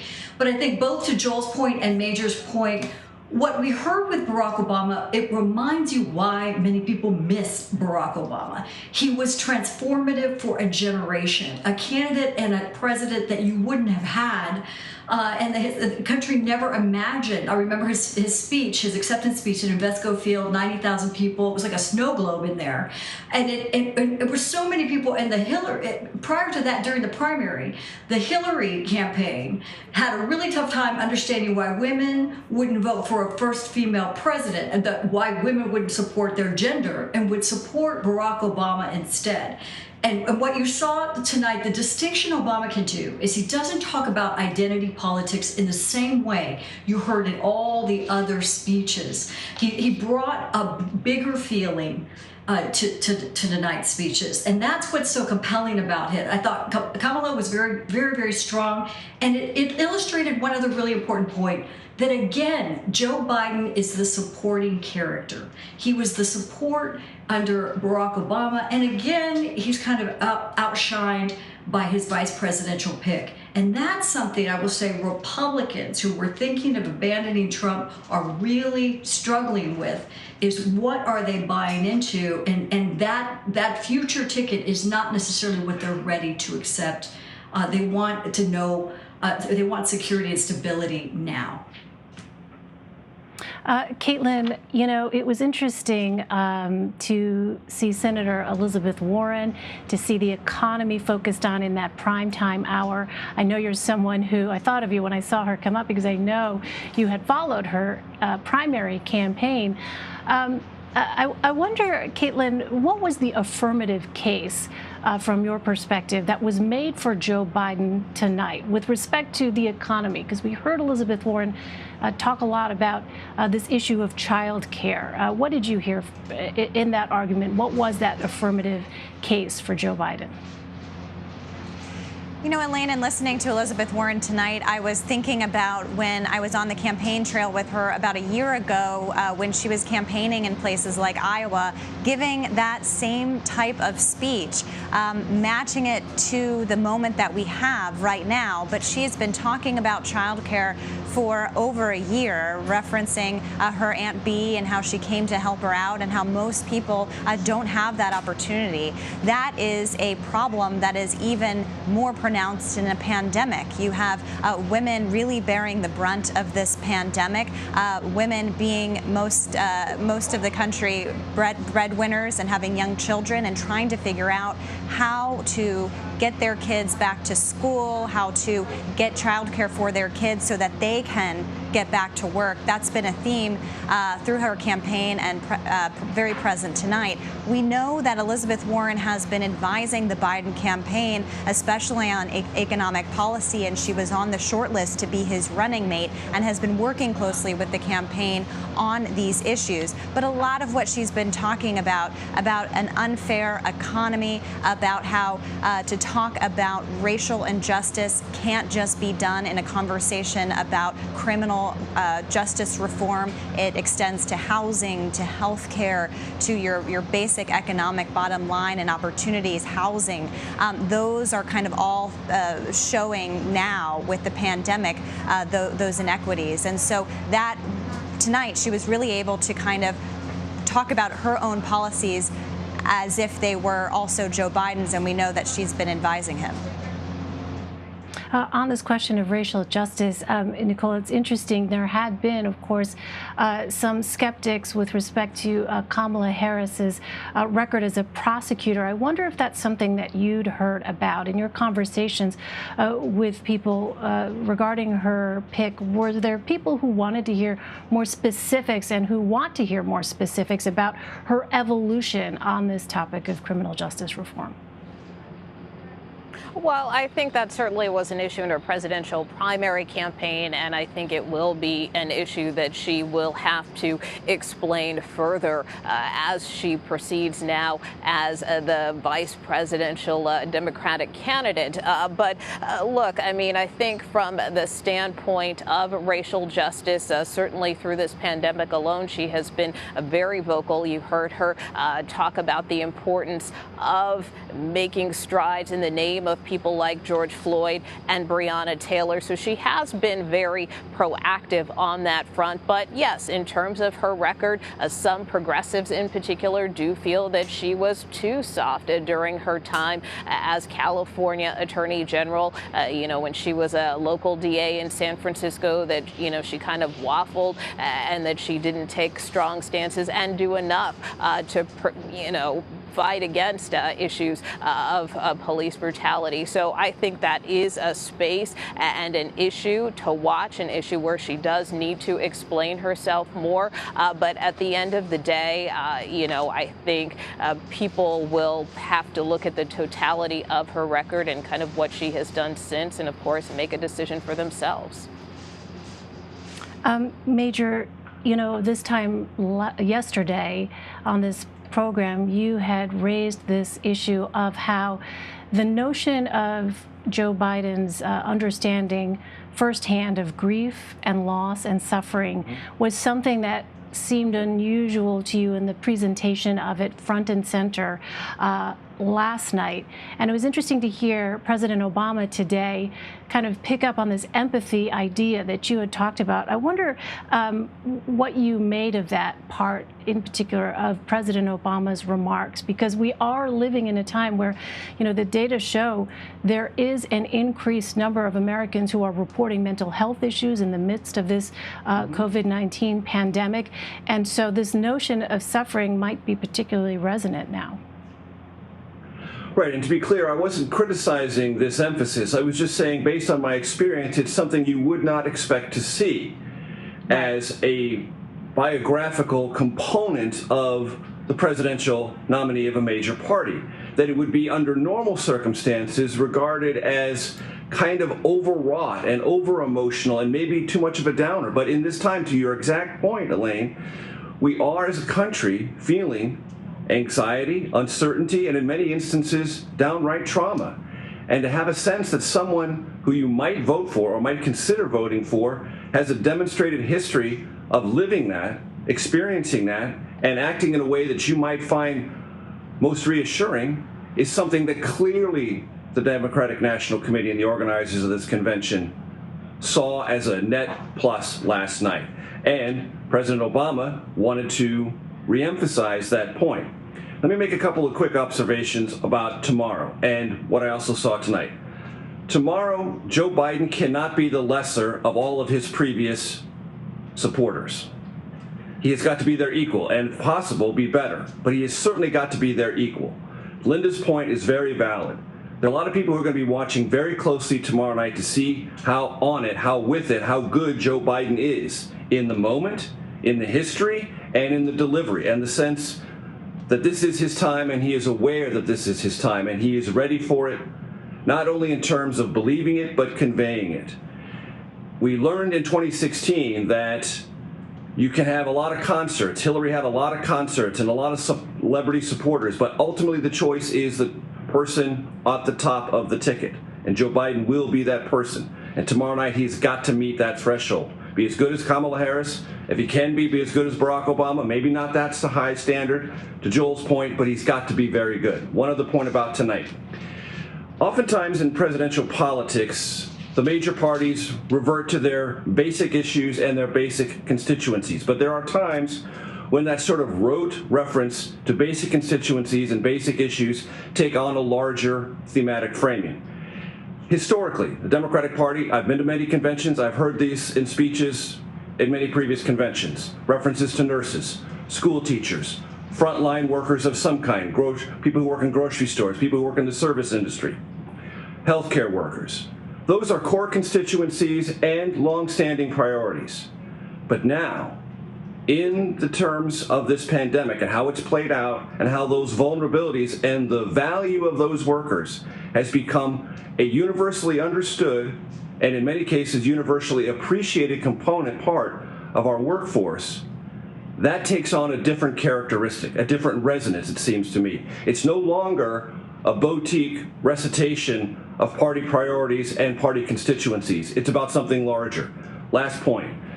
It seemed to me tonight, more than the previous two nights, that the second nominee for the Democratic Party wasn't Kamala Harris, it was vote. Vote, vote, vote, vote, vote. Have a plan. Here's the way, here's the way, here's the way. A repetitive recitation about this necessity to not just have a passion about this, but have a purpose and a mechanism to express it through the ballot box. That also struck me in a way that I had not seen at previous Democrat or Republican conventions. This repeated message about to emphasize, to underscore, and to dramatize voting. And Joel, I just want to pick up on that point from you because as someone who understands firsthand, you know, what was at stake in 2016 and how Democrats have obviously examined what happened in 2016 and are looking at 2020, as has been reported, obviously with a lot of trepidation, as we've heard others say. What did you make in particular of Hillary Clinton's portion of her remarks where she did urge people to vote? I'm curious to get your thoughts on that.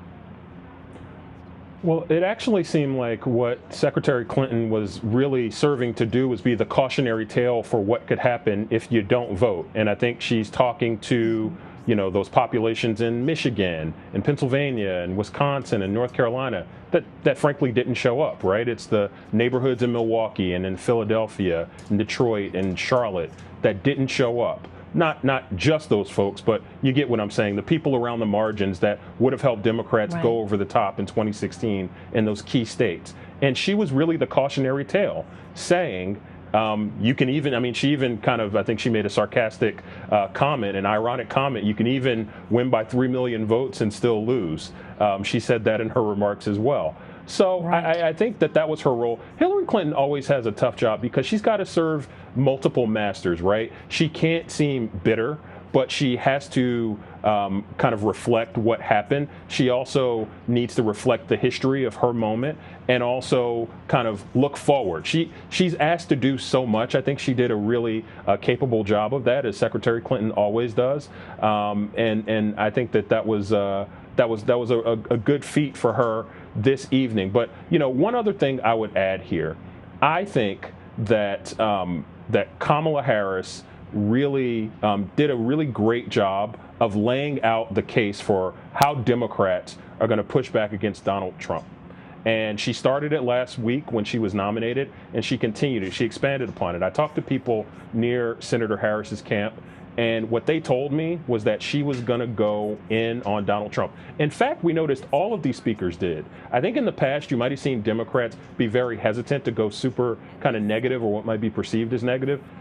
Kamala Harris was not concerned about doing that. Hillary Clinton wasn't concerned about that. Barack Obama wasn't concerned about that. They were all very sharp. Michelle Obama earlier this week, all very sharp in their criticisms of Donald Trump. Nobody wants to be accused of leaving any tool unused this time around. Leslie, I want to ask you, given that we're in a moment where there seems to be some heightened awareness, at least in some quarters, of gendered language, of, you know, some might say racially coded language or insensitive language, what might be the Republican lines of attack? Will that matter at all in the way in which not just President Trump, but Republicans go after this ticket?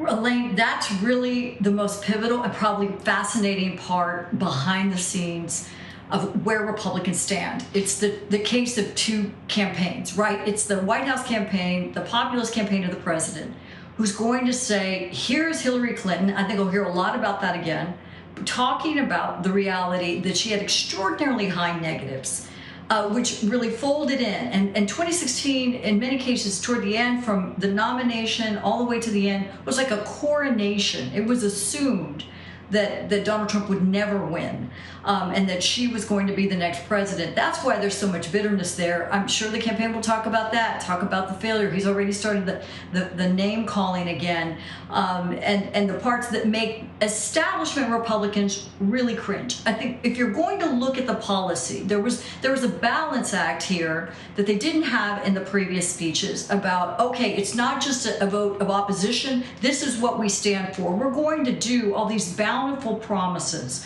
on everything from immigration to climate control. But when you look at execution of those, it's a dismal record, and a record with a lot of holes.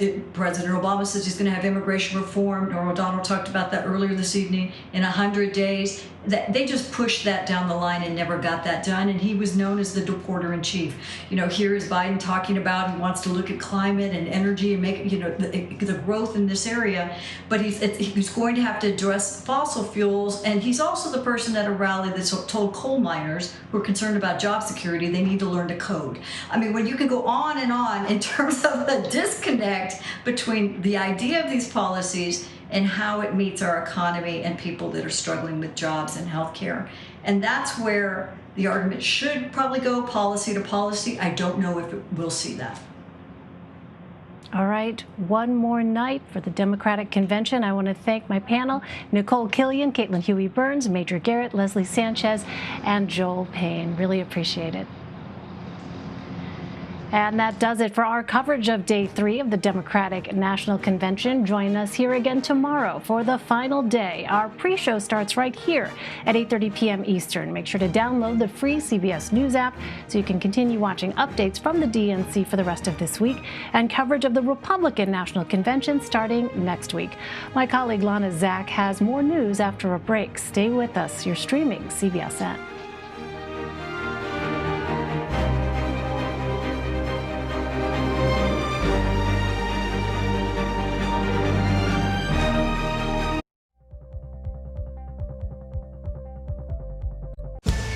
COVID has taken the lives of tens of thousands of Americans. Rural areas like this here on Navajo Nation are especially hit hard. 15 to 30% of our Navajo citizens don't have running water. In any indigenous reservation, there is a shortage of physicians. Native Americans are amongst the most vulnerable and hardest hit by COVID. Yeah, the more we lose our elders to COVID-19, the more we lose our language and our way of life. We need to bring awareness to the attention of Washington, D.C. and United States citizens that there is a need to focus on the first citizens of this country.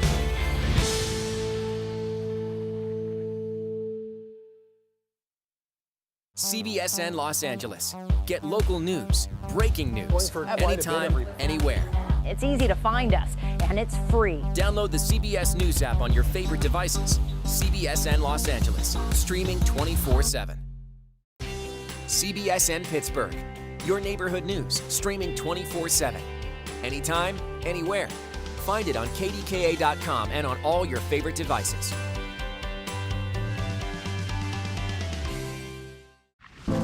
In 60 years, we went from about 100,000 factory workers to probably about 7,000. Off in the distance, you can see some factories that are still humming, but most of them are just kind of abandoned. The restaurant industry right now is one of the largest and fastest growing industries in America. And yet it continues to be the absolute lowest paying employer in the United States. Barely anybody's making enough to live. You were donating plasma to get by. It's literally a slave wage. I don't remember growing up like this. My mom didn't have to go to food banks. It's pretty sad.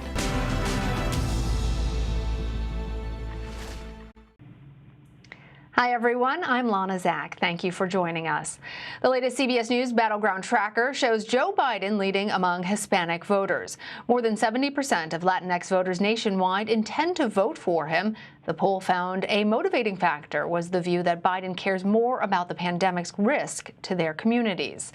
However, former 2020 Democratic candidate Julian Castro is warning the party may win in November, but could see a, quote, potential slide of Latino support in the future.